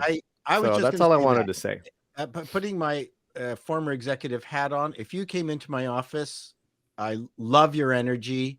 Thank you, sir. I can't guarantee I would go with the project, but I can see your passion. You are exactly the kind of person I would want to talk to. I absolutely think you come off brilliantly in what I've seen right now. And it would be great to take a pitch from you. Anyone who turns you down is an idiot. I really appreciate that, man. You guys have made it easy with this conversation. I mean, I look at all your guys' contents and I tune in here from time to time. So I'm really happy that you guys, first of all, gave me the opportunity to come and pitch my indie movie to people, but also wanted to have a conversation, guys. Thank you. No, your heart, I can tell your vibe. You've got a career. Well, and I can see what Paul's saying too, because the hardest part of this whole thing, and I said coming from anybody who's ever tried to do any of this kind of thing, is just to get your foot in any door, right? And to get your foot in any door takes some kind of panache or some kind of, you have to have something to hook them in. And Paul's right, you have to have that jelly to get people to listen to you, whether they say yes to your project or not. Just getting their ear or getting them to listen to you is a challenge in and of itself, I'd imagine. Yeah, it is. And thanks to people like you're letting me talk to people that are watching right now, and hopefully they would consider traveling back to 1999 with our movie. It's part of your journey. And like I say about small business, because I have most experience in small business, an entrepreneur, which is who you are, is someone who's absolutely certain of success, but completely shocked when it happens. Great line, because that's good. I think as a director, a director is always fighting for that light that they see when they close their eyes. You can see not the manifestation, but everything putting together. And that's when you're like, yeah, I want to make this movie, because you can see hopefully that it'll turn out like that. And hopefully people can see what you see. Oh, I have one more question. I have so many questions. Go ahead. Sorry, by the way. Of course. As a director, you dream about the shots and your film and the stuff that you're doing. How close was the final product to how you initially envisioned it? 60%. Nice. Yeah. As a filmmaker, and especially as an indie filmmaker, right now I'm actually in pre-production for my third feature film. And the way you see things when you're writing to how it eventually comes out is sometimes not the same, but as long as you keep those rhythms and the intentions of the scene, what is the scene about? What is this character and this character trying to do in this scene? And you move the shots around to portray or convey the same message, I think you're good. So always adapting to change, I think, is the prime thing. So about 60% for sure. That's the most fun, is adapting at the moment. And did you edit it? No, it was it was David Ferry. I'm always there. David Ferry's the editor, but I'm always there with the editor, because I as I'm writing, I already have sound effects in mind, and I already know how it's gonna oh, throw the cigarette, and then shot, push in. Like I already know how we're gonna. Yeah, the old lady with the fork, the tongs, the tong, tong wars. That was all me. I was just like, they were like, guys, it's a little cartoonish. I'm like, it's funny, just go with it. So yeah, so I don't want to feel like we're pushing on too long. You're more than welcome to stick around, Alejandro. We have some other topics we do have to cover this morning, but I want to remind everybody to check out your film tomorrow when it comes out. Of course, the name again is Millennium Bugs. It's on your other side. There you go. So check that out tomorrow on Apple TV. You said, right? Yes, sir. On iTunes tomorrow. On iTunes. Right. We do have. What you need to say is, I'd like to stay, but I'm going to be on Good Morning America in 5. Yeah. So you got to get into hair and makeup. No, we have one here that you may be able to help answer from STR Red Wolf though, who says, "Hail all, Chris. Where did you get the patches designed and made? Sounds like I need to make them for my novels. I got T-shirts, stickers, etc. via Redbubble." So yeah, Chris, Alejandro, any suggestions on outlets to get things like this made? Chris, go ahead first since it was specifically for you.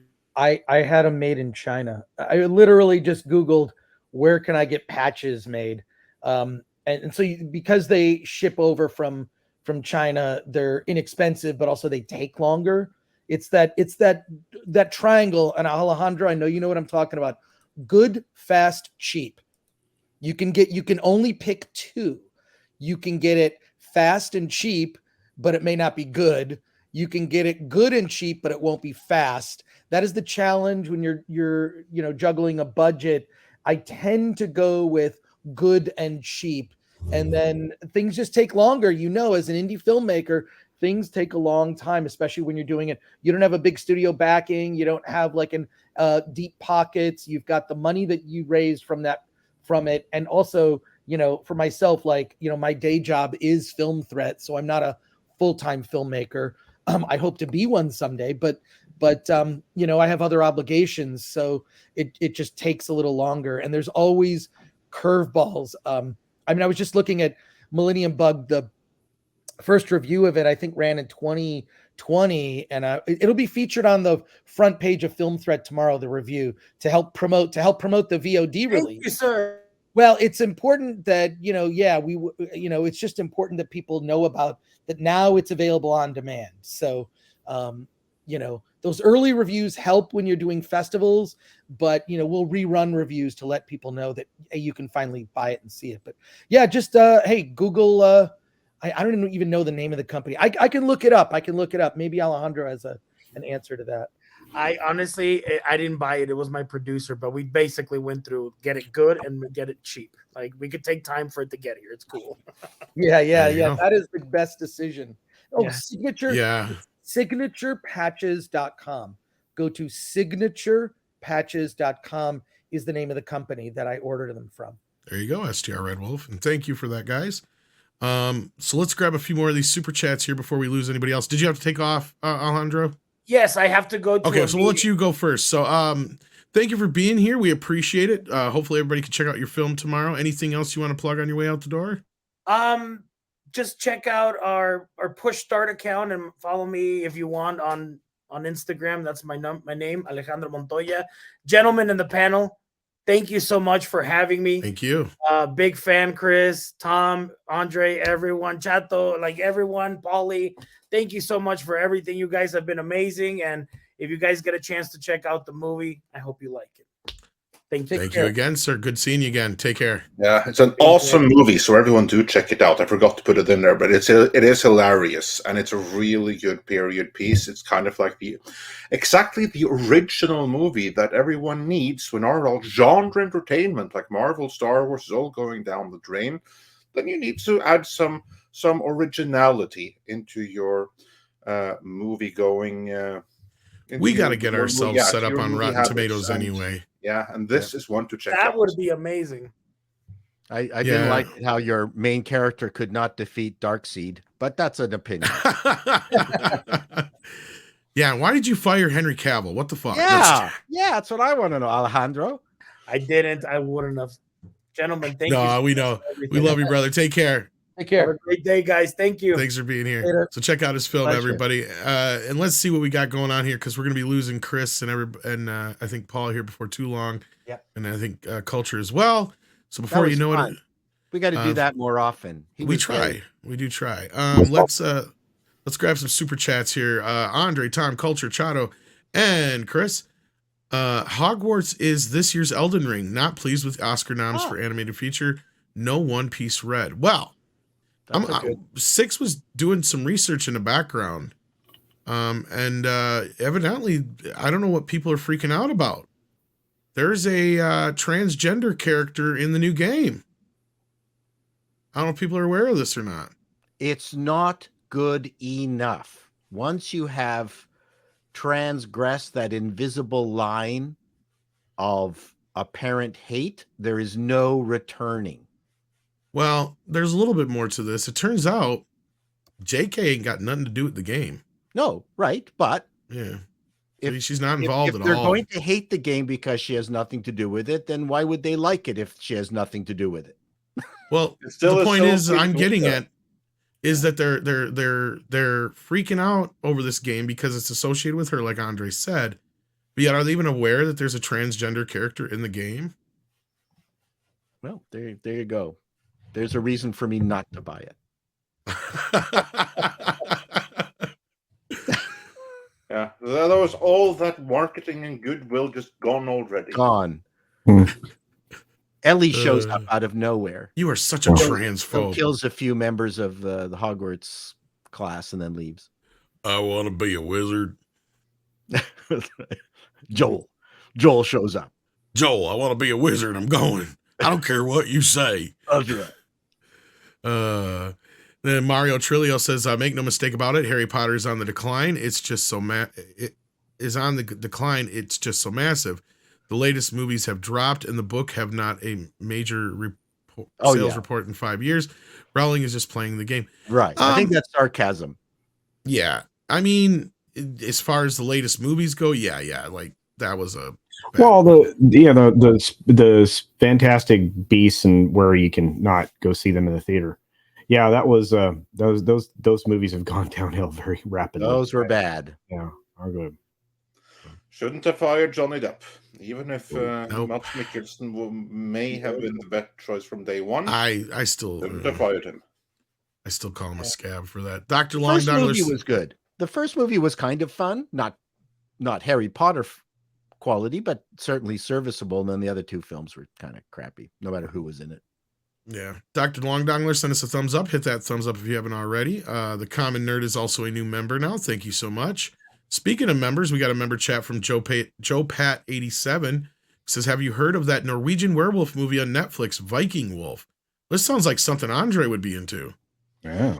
I have heard about it. I actually haven't had the chance to see it yet. I remember the trailers. I know it's out, but my list of things I need to see, it's just it's huge. That sounds like some manly, hairy motherfucker. Not only are you Norwegian, now you're a werewolf on top of it?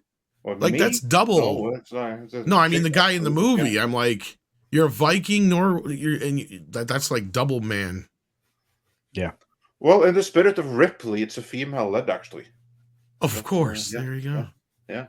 Well, they had to because there's just too much masculinity. Yeah, it's Netflix. So, yeah.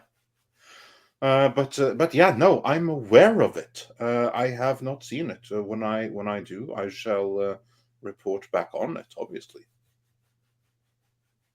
Interesting. And then we've got Mecca J who says, massive read coming from those activists. When Hogwarts Legacy becomes bestseller, will be a treat to watch.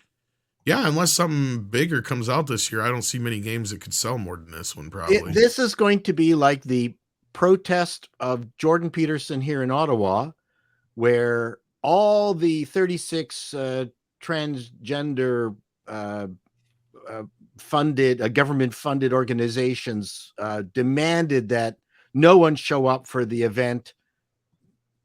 Everyone did, and there wasn't a single a protester to be found. A lot of air, no balloon. We're here to see the protesters. Where are they? Yeah, where are they? We came here to see the protesters. Nope. There's so much hot air out there. Don't believe it.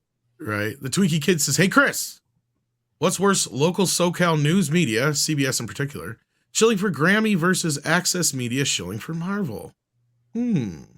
Wow. 10 seconds is on the clock.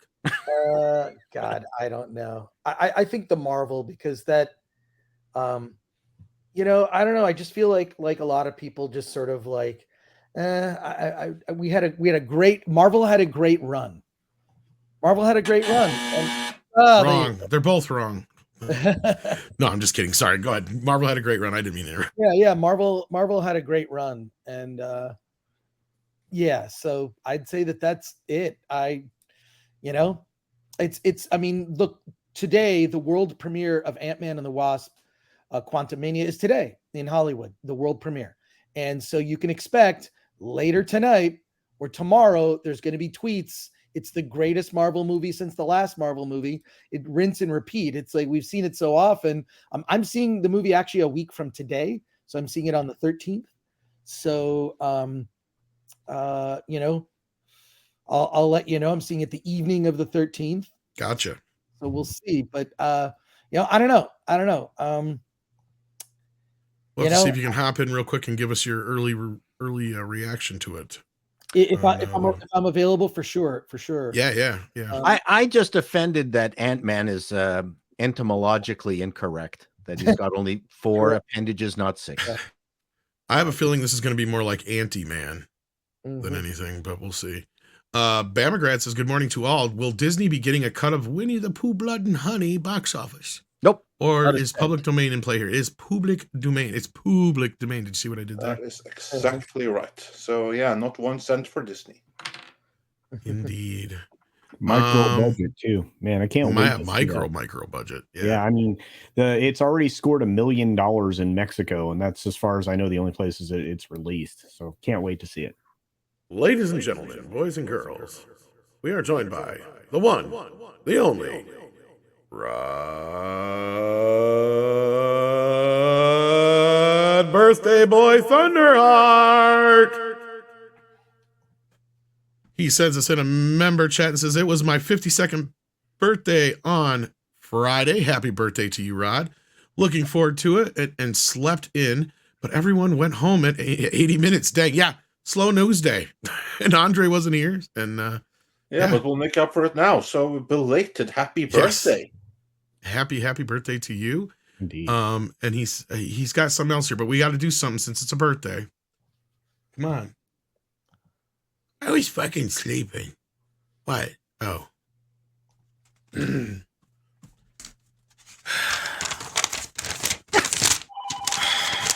Happy birthday to you. Happy birthday to you. Happy birthday to you. It's your kid name here. Happy birthday to you.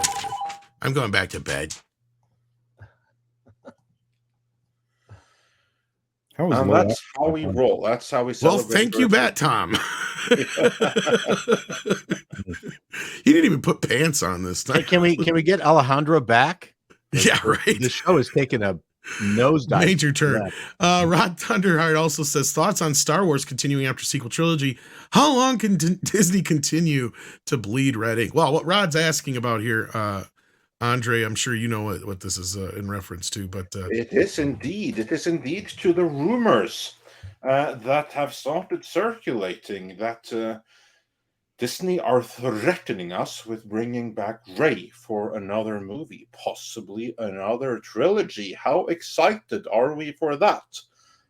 We don't know that it's true yet, but let's just assume for the moment that it is.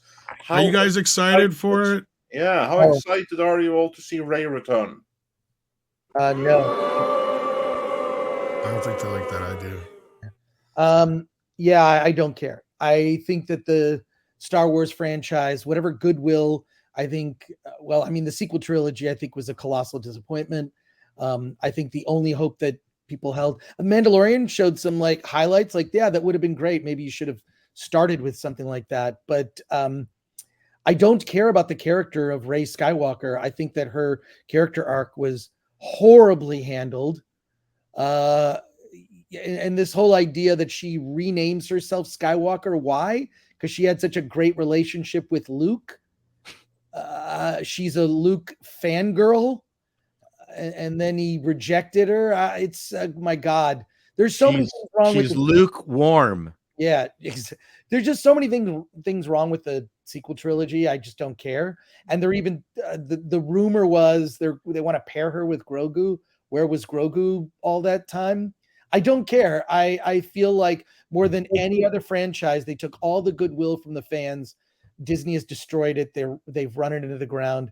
I don't know that anyone cares. Andor season 2 is coming. Mandalorian season 3 is. I'm gonna guess there's gonna be a couple episodes, I'm sure, that are pretty worthwhile. But I think for the most part, after Kenobi, I'm out. I don't care. On that note, the God King dictator of South Africa asked Chris, Chato, how does Disney rebuild its brand? I mean, that's kind of on that subject. At a time. I mean, it's an extension of what the last question was. Exactly, I mean, they've got multiple silos they've got to deal with. Obviously Marvel, Pixar, Star Wars, the Disney brand itself. That's a really, really difficult thing to do. You need to have leadership in each of those silos, and they have to be self-actualizing from a financial perspective and have responsibility to the mother corporation with regards to profitability. So they each have to be profit silos, profit centers on their own, and it's just not being handled that way. It's kind of ridiculous watching how it's being done. So yeah, do it more in a business like way, and then make sure that there's good leadership within each group. And right now it doesn't exist. I'm in 100% agreement with Paul. I think that the opportunity to make something great with Star Wars was back in 2015, making a trilogy with the original, the Holy Trinity, as it were, of Star Wars. Luke, Han, and Leia, never once in a scene together, those three characters. One of the biggest missed opportunities in movie history, a colossal disappointment, and you can't repeat that. Harry Fisher is no longer with us. Mark Hamill's gone. He's on an island and he's gone crazy as far as I'm concerned. He has really. And Harrison Ford's just, I mean, he wanted the character to die, which would have been great. It could have been a great scene had Luke and Leia been in the same scene rather than a woman he just met a couple days ago at best. What a, I mean, look, everyone wants to blame The Last Jedi for why the sequel trilogy was terrible. I would argue The Last Jedi is the best film of the sequel trilogy. Having said that, the bar is very, very low. It was The Force Awakens that was the reason. It was the way it began. It was the way Han Solo's death was handled. It was not bringing Luke into the story, and there was an opportunity to do it. What a terrible freaking, it's so funny. A lot of us look back on the prequel trilogy with fondness, like, hey, there's so many good ideas in it. There's so many good, great scenes. Some of the best lightsaber dueling ever is in the prequel trilogy. There's nothing in the sequel trilogy that compares. So a lot of people look back fondly when we initially saw the prequels. I think we were shocked at how different it was. That was its strength, is how different it was, right? Like, it was very different. It was a different world, a different tone. That's what Lucas was going for. He was trying to challenge the audience. And, it just bugs me that I don't know, Star Wars is just like, it's soulless, and it's, but that's J.J. Abrams. It's J.J. Abrams. Yeah, that's his brand. His brand is, I'll take the thing and I'll just do it. I'll do exactly what you want. I know what a soulless corporation wants. I'll just give you that. But that's, I'll agree with you. Let me have one counter argument in that a lot of the failure from a business perspective is that they just spent too much money making the movies. They all made over $1 billion each. So let's just think about this and say there is an audience for it that doesn't listen to us, that liked it good enough or just fine, the way all three of them sort of were, because they transported them back into Star Wars land. That those people exist. So if they made another, let's say, shitty Star Wars, but kept the budget down, and it could still make $1 billion. I don't know if that's true though, Paul, because look at what happened to Solo. Just going by the money that they made. Look, Paul, I disagree. I actually think that it would there's not, and the thing is this, these people who, you know, hang on to the sequel trilogy being the greatest series ever, they're in the minority. The majority of people who does that? I feel like the Star Wars fandom isn't there. The Drunk 3PO, which you may or may not know, Jay from Drunk 3PO, he's a school teacher, teaches like 5th grade, I believe, and he just flat out said kids don't care about Star Wars. They love Marvel. Whatever you think, Marvel still has the fandom there, and they're losing ground. So, but in terms of Star Wars is something that older people like, or at least liked an old version of Star Wars. Star Wars is not cemented in the minds and the zeitgeist of kids that would make it an enduring franchise beyond this younger generation. Well, it could have been, Chris, and that's where I say, like, here's the problem is you look at the box office. The Force Awakens had over $2 billion at the box office. By the time you get to the last one, it has cut the audience in half, literal half. And people were just going to see that movie to finish this thing like it's like, I gotta go see it. And that's where I say with Paul, I disagree with you, Paul, is you can't do this anymore. The closest thing you can get to it is Mandalorian, because look what happened with Solo. Right? The only reason Rogue One did any good is because The Force Awakens still had some, and this is where I disagree with you a little bit, Chris, because I agree that the problems were set in The Force Awakens, but I disagree that The Last Jedi is a better film because I feel it had the opportunity to fix or build upon what was set there before and make it better. Instead, all Rian Johnson did was tie up all the loose endings and say, fuck you, your Snoke theory is wrong. And that's really what he said with that movie. And then with the one after that was just J.J. Abrams and him having the world's most expensive Twitter fight on screen is what it was. Yeah. And at that point, we're just the audience eating that's more entertaining to us at that point as us than it was the movie itself. But yeah, I agree in that sense. Like the problems we have with Star Wars, I don't know if they can rebuild it again. And that's one of the core problems with Disney. And that goes into Marvel now is having the same issues, is they're headed down that same fucking dark road that Star Wars did. And yes, kids are into it now, but for how much longer? Because they're starting to cut their audience in half. I think they falsely assumed something about Star Wars and feel that people like Star Wars as a brand, but Star Wars really are beloved characters. Luke, Han, Leia, Lando, C-3PO, R2-D2. If anything, not focused on these beloved characters, and you can introduce other new beloved characters. Anything that goes beyond that is just not going to fly. It doesn't have the deep bench that I believe Marvel has. Marvel has a deep bench of beloved characters. That's true. I don't think they know how to capitalize on them. I think the Fantastic Four is going to be terrible. The new rumor for Mr. Fantastic is Dev Patel, who is by all accounts a great actor. I love Dev Patel. He's not Mr. Fantastic. I'm sorry. It's not it. That's not no. I'm gonna. No, and Bob's already said they're gonna double down on the stupid. So, I mean, we already know where this is going. They have all the cards they need, and they're gonna still fuck it up. But yeah. Unfortunately, I have to run. I gotta go. And we do have one more for you. Altman does remind you that Wakanda, When Nature Calls, was nominated for Oscars. So don't forget that. Yeah. There you go. All right. And then the other one here is Athenthi, who says, Mr. Chris Gore, will Attack of the Doc have physical release or will it only be video on demand? Looking forward to supporting it either way. Real quick, it will have a video on demand release on April 24th, which is this year's the 21st anniversary of G4 TV. So on video on demand. So that means you can actually buy it or rent it on YouTube, Amazon, all of that. There will be a physical release in June, July. I am working on the Blu-ray. It will literally be the ultimate Blu-ray collection there's so many Easter eggs. I'm driving our authoring guy nuts. That'll be in June, July. So it's like this collectible, sort of like it's my mic drop. Like that's it, but that's not coming out until June or July. And I'll talk about that later, but the video on demand release, April 24th. Oh and I'm wow, looking that's soon forward- already. I'll probably Can do I a get watch. Can I get a What's that? screener? Jesus Christ! I've been asking you for a screener for a year. I do have screeners.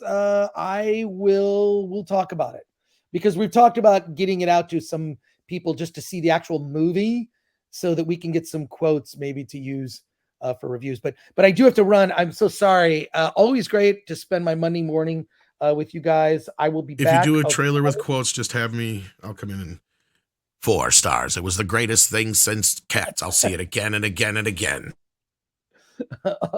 I appreciate it, Tom. Thanks Yeah. so There much. you go. Thanks for joining us today. Thank Really you, Chris. appreciate Have a it. good one. Attack of the How Dock, long, April Chris? 24th. Bye, Chris. Take care. Oh, and one last thing. Yes. Today is the anniversary of Film Threat. Whoa. It was, Whoa! Oh, well, happy anniversary. Congratulations. was created on February. The first issue of Film Threat came out February 6th, 1985. Wow. I don't know if that dates me, and I have no idea how many years that is. What is that? 30. It's something. It's about the years. Okay. That's all that matters. And congratulations. Almost 40 years. It's 38 years. So it's, Film Threat. Yeah, it was. I was in film class. I brought this 6-page Xerox fanzine to film class, passed it out to the students there. And from there sprung all the stuff that I've done related to Film Thread. So You're I getting always, so much love in the chat that we got the porn bots showing up. oh my God, that's good. But yeah, so February 6th, I always think like, oh wow, yeah, that's the first issue of Film Threat. So just wanted to throw that out there for those who've never heard of Film Threat. Just go to filmthreat.com and No, I'm check glad out- you brought it to our attention. Happy anniversary, sir. I appreciate it. And take care, everybody. Always love Thank spending you. money. Congrats. Thanks again. Later. Bye-bye. Bye, Take Chris. care, Chris.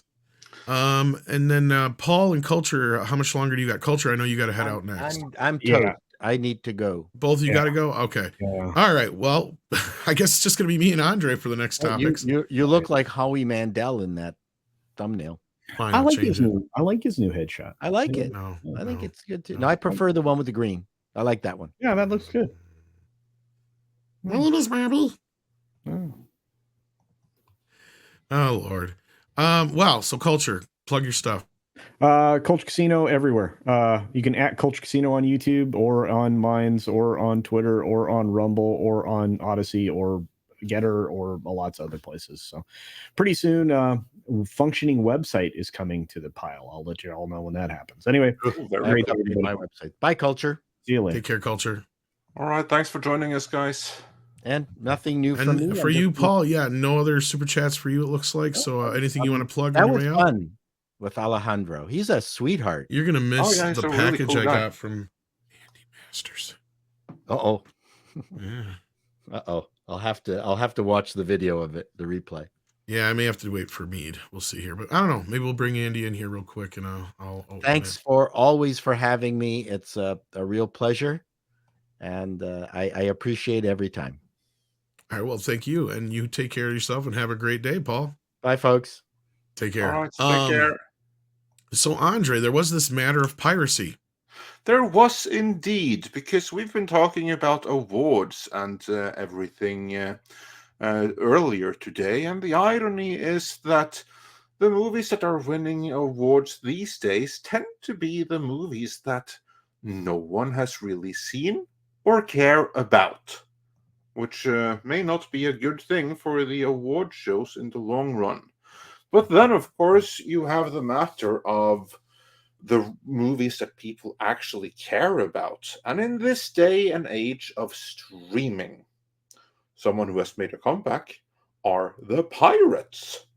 Not of the Caribbean, but of the, those other torrents, the ones that you Surfshark, although neither we nor Surfshark condones any such thing. Of course, that don't mean you have to listen to it. But yeah, so Variety, they very helpfully, they put a list over the most pirated films of the year 2022, which only goes to show that these then would be the most popular movies with pirates, which are quite a few people in the year 2022. Mm-hmm. That's going to be interesting to see exactly what that is.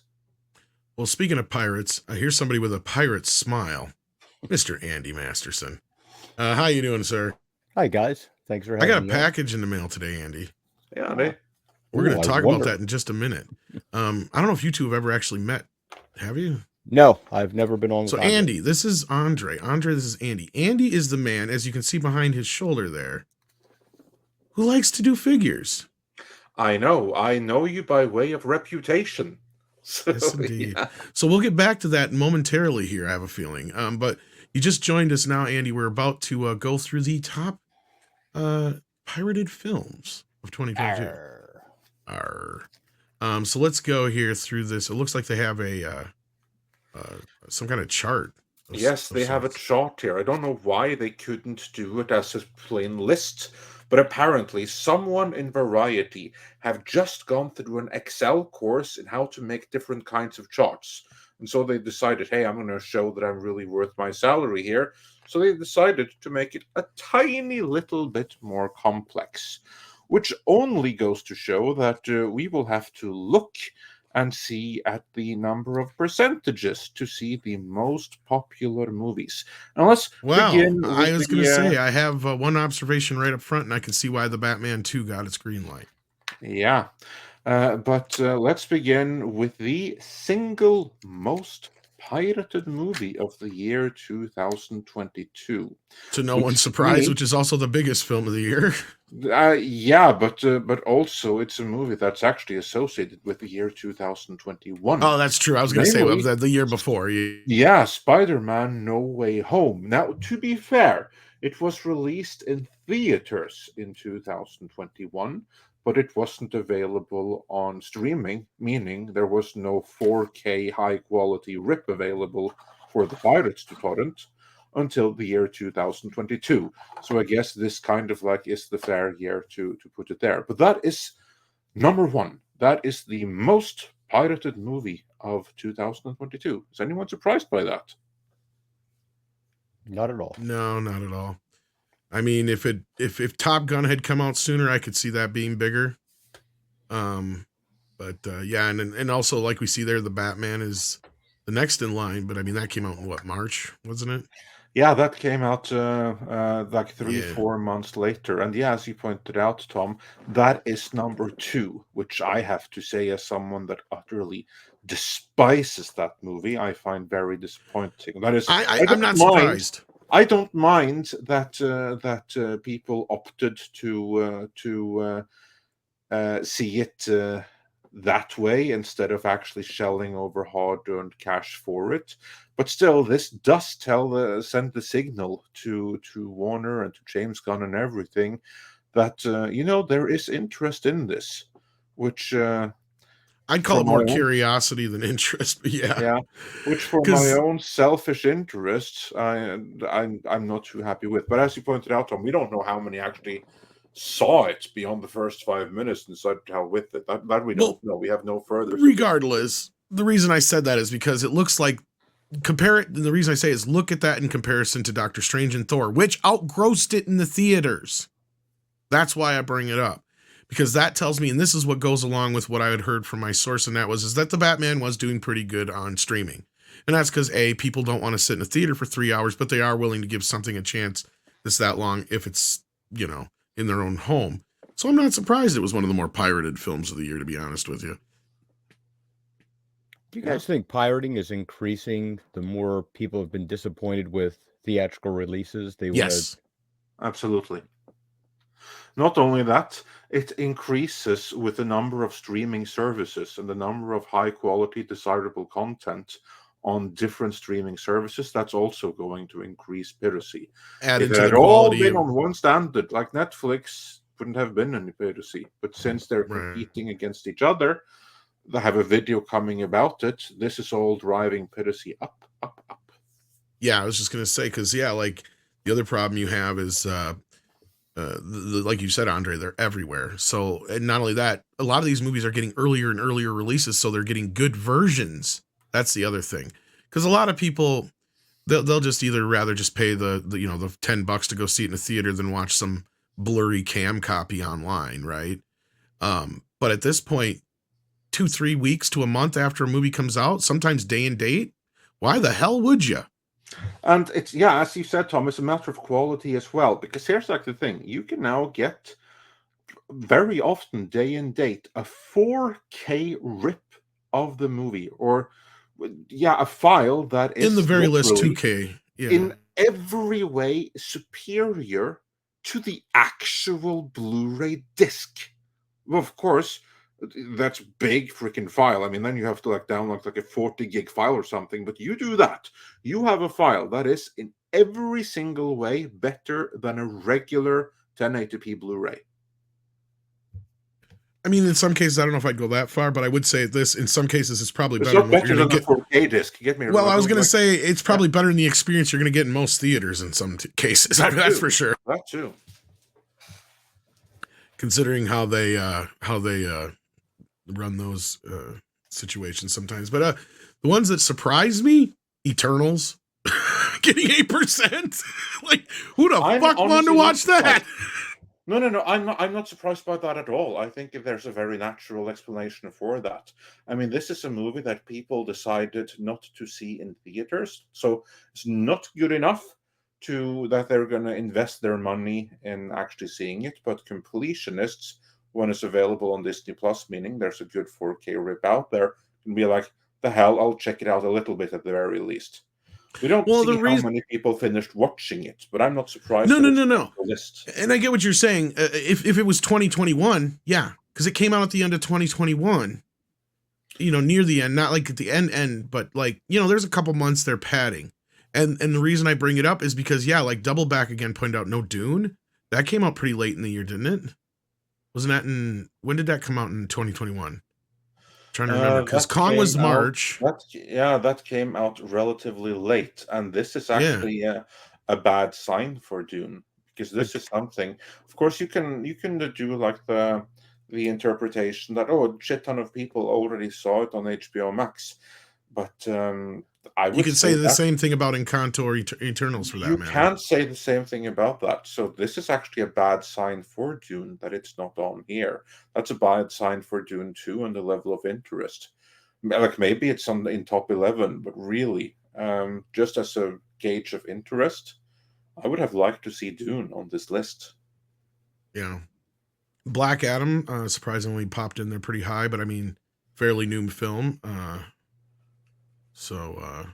And that's at the end of the year.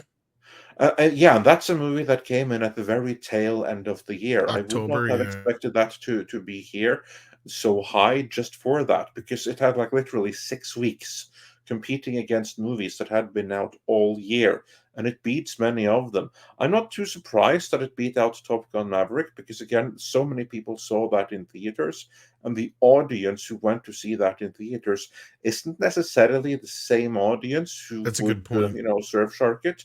But Black Adam, this is a movie that I would expect many to check out there on the high seas, and it's actually higher than I would have expected. Yeah, it's right on line with Thor. So that shows you actually, that's the thing that's funny too, is it shows you how much, I mean, really, if you think about it, because Thor had a couple months jump on it. So did Doctor Strange. It had 6 months jump on it. Yeah, easy. And looking at the number here, it's like maybe, again, I don't agree with how they handled this Warner thing.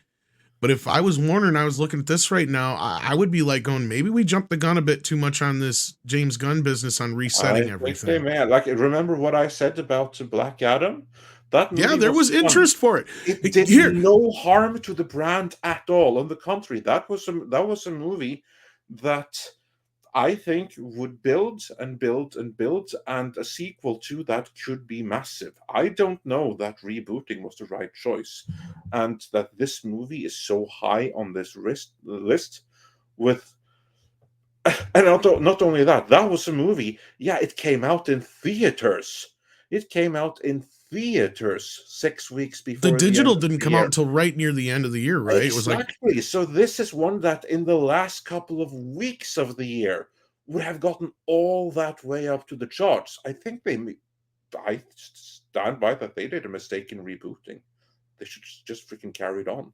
Well, maybe The Rock was a little bit right in his assessment, even though he was somewhat cooking the books and all the bullshit he was pulling behind the scenes. But because that's what I was going to say is, I keep pointing out, I have not still met anybody who has seen Avatar in my personal life. Online, different story. My personal life, still haven't met anybody. Another thing I've noticed, still haven't seen it trending, but boy, was Black Adam and Henry Cavill and all that shit trending like a motherfucker when that movie came out, regardless of how the box office reflected it. So there was something going on with that movie. So again, clearly there is some interest there. And believe you me, the studios do pay attention to this shit. They do pay attention to the most bootlegged things. Like HBO knew for years that Game of Thrones was the most bootleg or pirated thing on. Pride in it. Yeah. They would still nail your ass, but they took pride in it. But yeah, they didn't approve of it, but still, it was like they wore it like a medal. I remember when I first came into the fold here, Andre, one of the people I talked to early on had said that, and I remember we were discussing this way back when. You may remember the conversation where they had said flat out that they pay attention to those charts. And even if a film doesn't do so well in theaters or a show doesn't do so well on streaming or on TV, they do pay attention, because a lot of that they were paying attention to before streaming was a thing. I can give you one example of this from 2011. Conan the Barbarian, the reboot. Now that movie... Dread is another one too, yeah. Yeah, exactly. But the Conan, because we had this straight from Fredrik Malmberg himself. He acknowledged that movie, that had huge problems. It wasn't the movie that he wanted to make. The audience rejected it wholesale in theaters. But still, from the streaming numbers, they could say there is interest and curiosity in the character. There was loads of people that didn't go see the movie due to poor word of mouth and bad marketing and everything like that. But so many more people than you would have expected checked it out there on the high seas, which just indicates there's interest here, which they took with them moving on. Yeah, and I brought up Dread, one of your favorites, because that was specifically the whole reason they even thought about doing a sequel, is because not just because the video sales were doing well, but because of how much it was pirated. But I mean, in the end of the day, that's what killed that movie, and that's what got in the way of it. It was like a curse and it showed the studio there was interest, but yeah, it was a blessing and a curse at the same time. They said, okay, we've got interest in this, but do we chance doing this again because of how much money we lost the first time on the pirating of the film? And also, it was the distribution of the matter, because what really screwed that movie was the distribution situation. That, more than anything, is what killed it. Yeah, you're probably not wrong. Like, I mean, again, I don't want to go down that whole rabbit hole, If it had been one company to deal with, we would have gotten a Dread 2. I hear you. Wasn't. But and surprisingly, though, some of these are not surprising. Like Uncharted, I'm a bit surprised on, considering how bad that flopped. But movies like Encanto, not surprised at all, obviously. I'm surprised that Jurassic World isn't a little bit bigger, per se, but meh. I mean, that's the thing, is a lot of these films this year also had early on video on demand releases as well, Andre. I mean, do you think that helped or hurt their I think it hurt, but then again, there could be more to it than we're seeing here on screen, because they keep doing it more consistently now. So maybe they did see a downturn in piracy when they started releasing a video on demand earlier. Yeah, maybe. Still, there are some very, very interesting things to read out from this. I guess there's a better chart down the book. Oops, sorry, go ahead. It's the DC thing, and these numbers are really, really good for Black Adam. Let's not deny it. Well, and they were nice enough to put this in here. This is days between theatrical release and video on demand streaming. So you see the most, and that might be one of the reasons also why Top Gun suffered. Because it had the most days in between when it actually got a digital release. It was in theaters forever. I mean, they extended the run for that because it just kept on performing. So and that, of course, with so many people seeing it, that also is going to drive the piracy numbers down. So plenty of reason why that isn't higher. And for that, movie in isolation, it's probably good that those numbers aren't higher. Yeah. I think it's also a movie that did really well because it was on such a big screen. Yeah. it was Yeah. it was a very big movie. Absolutely. Well, yeah, it was, as Andre was saying earlier, not only is this, it got out the crowd that don't normally know how to or want to pirate movies. And that's the other reason why I said it did so well, is because, you know, people who normally don't go to see films went to see Top Gun, right? Your mom and your dad and your grandma and your grandpa all went out to see it too, on top of everybody else, you know? So that's what made that movie so big. But yeah, I can't wait to hear your editorial on this, Andre. So what do you say we grab a few super chats here and then we open this box, Andy? Yeah, let's that do I've got that. sitting next to me here. Let's see here what we got here. No One of Consequence says, I'm a little behind. The Hurt Locker won 2008 for Best Picture and Director too. Well, that was basically 15 years ago, so that just barely makes it in my my point. But yeah, Terry Tiberius Marks sends in 20. Did I say that right? Yeah, Darius Merk. Yeah, it's Yeah, cool close guy. enough anyway. Yeah. Sends in 20 Norwegian krona and says, I'm just here to say, hail Captain Sabretooth. Oh, yes. The pirate in the original version of the thumbnail, as well as the surf shark spots. There you go. And then Toxic Man Flu says, the most pirated movie of 2022 was Tom's X-rated autobiography, right? Sure. I think more people pirated my song. 2023. Maybe. Admiral Teague sent in, or is now a member, or has been a member for 3 months, and sent in his milestone, I meant to say. There we go. Then we got Darius Munchausen here, who sends in, let's see here, it is a red box of popcorn. Well, thank you so much. And he's also been a member for 21 months at the Midnighter level. Thank you so much. Monkey Jeebus has been a member for a year. Happy birthday. There you go, our anniversary, whatever you want to call it. And so has Terry Tiberius Monk, who's been here for 16 months. Thank you so much. Adam Wolford brings up Viking werewolves again and says they are super werewolves, berserkers. Oh, very cool. There you go. Yeah. Whoops. And then we've got Mecha J says the Last Jedi was Ryan Johnson smelling his own farts. That was part of it, yes. And I love your editorial on that, Andre, with his interview. 22060 says, why do BlackRock and Valiant want to use Disney for social engineering? What do they get out of social engineering in the first place? I think he means Vanguard, yeah. Yeah, BlackRock and Vanguard. Valiant Renegade has no interest in it, I assure you. But yeah, no. Vanguard, who actually, and you know who's big behind Vanguard? That would be one George Soros. So that's Soros who is pushing that. And why they want to do it? Well, the ESG is basically Chinese-style social credit score for corporations and for institutions, but that doesn't really affect the people. If you want to change the hearts and minds of people, then you have to go with culture, because politics is downstream of culture. If you want to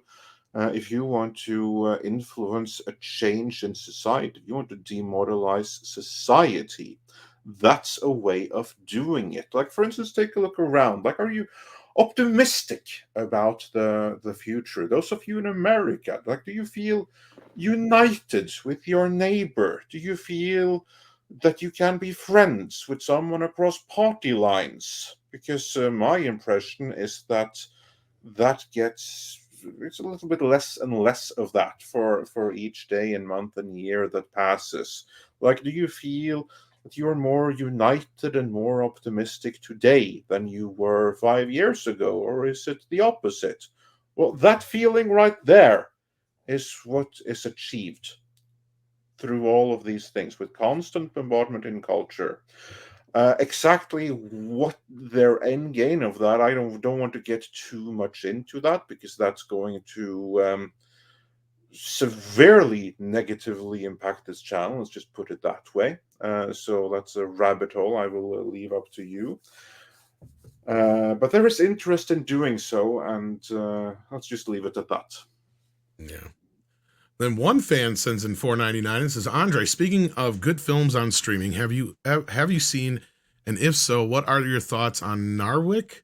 Narvik, yeah, that's a very recent Norwegian war movie. Seems like a well-balanced, well-told story, he says. Yeah, that was recently released on Netflix. I missed it when it was released here. It's a movie that it's actually a fun story because that one did get a very, very limited theatrical release in Norway, extremely limited. When I went to see Black Adam, remember I told you guys that I came a little bit late, so I missed the introduction to like the whole backstory and everything. I came into the movie just as it had started in like contemporary times, and I thought the movie was better for it. I thought it was worse when I rewatched it again with that whole intro. The movie was so much better without it. Well, the reason that I came in late was because I was in a rush to get to the theater that day. And so I walked into the wrong screening. And I thought it was like weird. It's like, why are all these trailers in front of Black Adam for other Norwegian movies? And then the movie started and it was like Narvik. I was like, oh, shit, I want to see this movie. But I kind of have to see Black Adam. So you should have just stayed there. So I jumped out of that screen and I went into Black Adam instead. You could have stole my reviews before I did them. You could have been like, here is my review of Wakanda Forever. I got into the theater and I got into the wrong theater and watched Narvik instead. Yeah. I recommend this film instead of Wakanda Forever. That is my review. But maybe what I should have done, even with Black Adam. No, Narvik. From what I have seen, it does seem extremely balanced. It does seem to be very accurate to history. But I haven't seen the full movie myself, so I have to defer judgment. Again, I have such a long list of things I need to see, and both Viking, Werewolf, and Narvik are high on that list. What is not on that list is The Burning Sea. That's another Norwegian movie. It may have beautiful special effects, but avoid like the plague. It's pure propaganda. Yeah, I think I had The Burning Sea once. I just got a shot and it was good to go. No, it's probably pure propaganda. Great actors and everything. Great. He missed that joke totally, Andy. Yeah. Burning Sea is chlamydia, isn't it? No. I have no idea. I take your word for it. I got a box in the mail today, sir. Is there anything I need to prepare for this, Andy? Nope. Okie dokie, sir. So I'm so glad you were available for this. You asked me for my address, and I gladly gave it to you. Ooh. I like this already. Look at this. So I accidentally opened it from the wrong end. So hopefully I didn't mess nothing up on the inside. No, you're good. Okay, good. It's pretty sturdy in there. 6 scale action figure. You hear that? 6? It's 6 scale. It's scale to you. Oh my goodness gracious. Oh my goodness gracious. Tom, once I figure out the hockey mask is... Oh, you got a hockey mask coming too? Okay, yeah, I see what you did here. I was having some trouble with that, so I farmed that out for a friend. Oh my gosh. So I got a bunch of feet and hands. Yeah, now if you're going to swap the hands out, make sure you hit it with a hair dryer to loosen them up, or else you can snap the wrist pegs. Right. No, I don't even want to break. Like, yeah, this is... Wow. Oh my gosh. Yeah, to show us in more detail here. Oh yeah, very cool. Well, you know what's funny is I talked to my he's got a whole case of hockey stick and baseball bats here. We'll get out in a minute. But I talked to our accountant, Mexican Iron Man, and he suggested I buy something to show off figures with. So I've got a turntable now, so I can probably do a really cool... You know what's funny is you actually put me in sweatpants because that's what he wears. But I wear sweatpants like all the time. So what's this up here? This is Those are glasses. Oh, these are glasses. Okay, cool. Oh my gosh. They will fall off if you breathe on it too heavy. So okay. Wow, dude, this is so cool. Oh my gosh. That is awesome. He even got a little bit of the hair on the back. Look at that. Look at that. But I got to get the glasses out here. Oh my gosh, that is amazing. I don't know if you guys can really see it or not. The resemblance is stunning. That is some amazing craftsmanship right there. It looks so cool, dude. It's so weird. Oh my gosh. Thank you so much, Andy. This is amazing. You're very welcome. I'm trying to get these glasses out without losing them. They kind of pop up. Here we go. Okay. Got it. All right, cool. Oh, wow. These are very, very fragile looking. Oh my gosh. Yeah, I wonder if I can get them on here some way that doesn't fall off all the time. Oh my goodness. You might want to like put a little dab of hot glue on it. I was thinking something like that, but just so everybody can see him with the glasses. I'll call him Mini-Me. Pretty close on the shoes, too. I usually wear high tops, but yeah. Pretty close. That's awesome. That's amazing, sir. Wow. Thank you.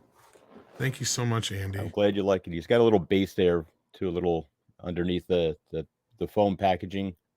You'll find a display base you can put him on, too. Yeah. That is fantastic.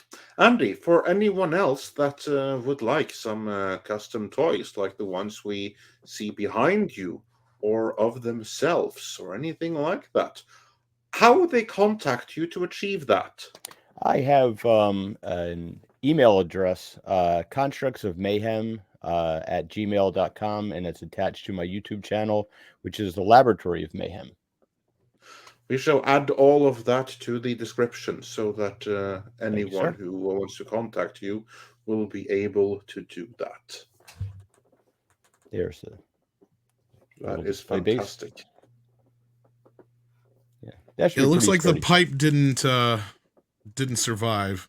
Yeah, I'll have to you can just throw a little glue on there; it'll be fine. It looks like it's already staying in there just for me sticking it in there. So, like, yeah, I don't think it'll be a problem. Thank you so much, bro. This is. You're very welcome. I don't even have the words, man. I'm glad you like it. So get us out of here, Andre. I'm gonna yes. With that, I would like to first of all say thank you to Andy for coming in, sharing the last few minutes with us here. So it's not just the two of us, and of course for all you do, making such amazing custom toys. We'll have to have you on one of these days to talk about your process and everything. But for right now, we're going to put the address or where people can contact you. Well, of course, Andy is a regular on Meet as well, so yeah. Exactly. And also, I'd like to say thanks to everyone else who showed up today. Thanks to Alejandro for joining, talking about his movies Millennium Bugs. Check it out on streaming tomorrow. Thanks to Chris Gore. Thanks to Paul Chato. Thanks to Culture Casino. Thanks to Paulie. And with that, I do believe it is time for some koalas in the rain. Is it not? You know, it's amazing. You are 100% wrong. I mean, nothing you've said has been right.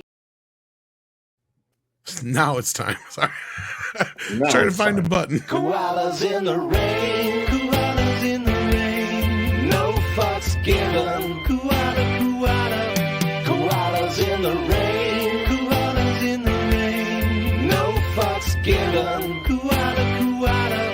Koalas in the rain.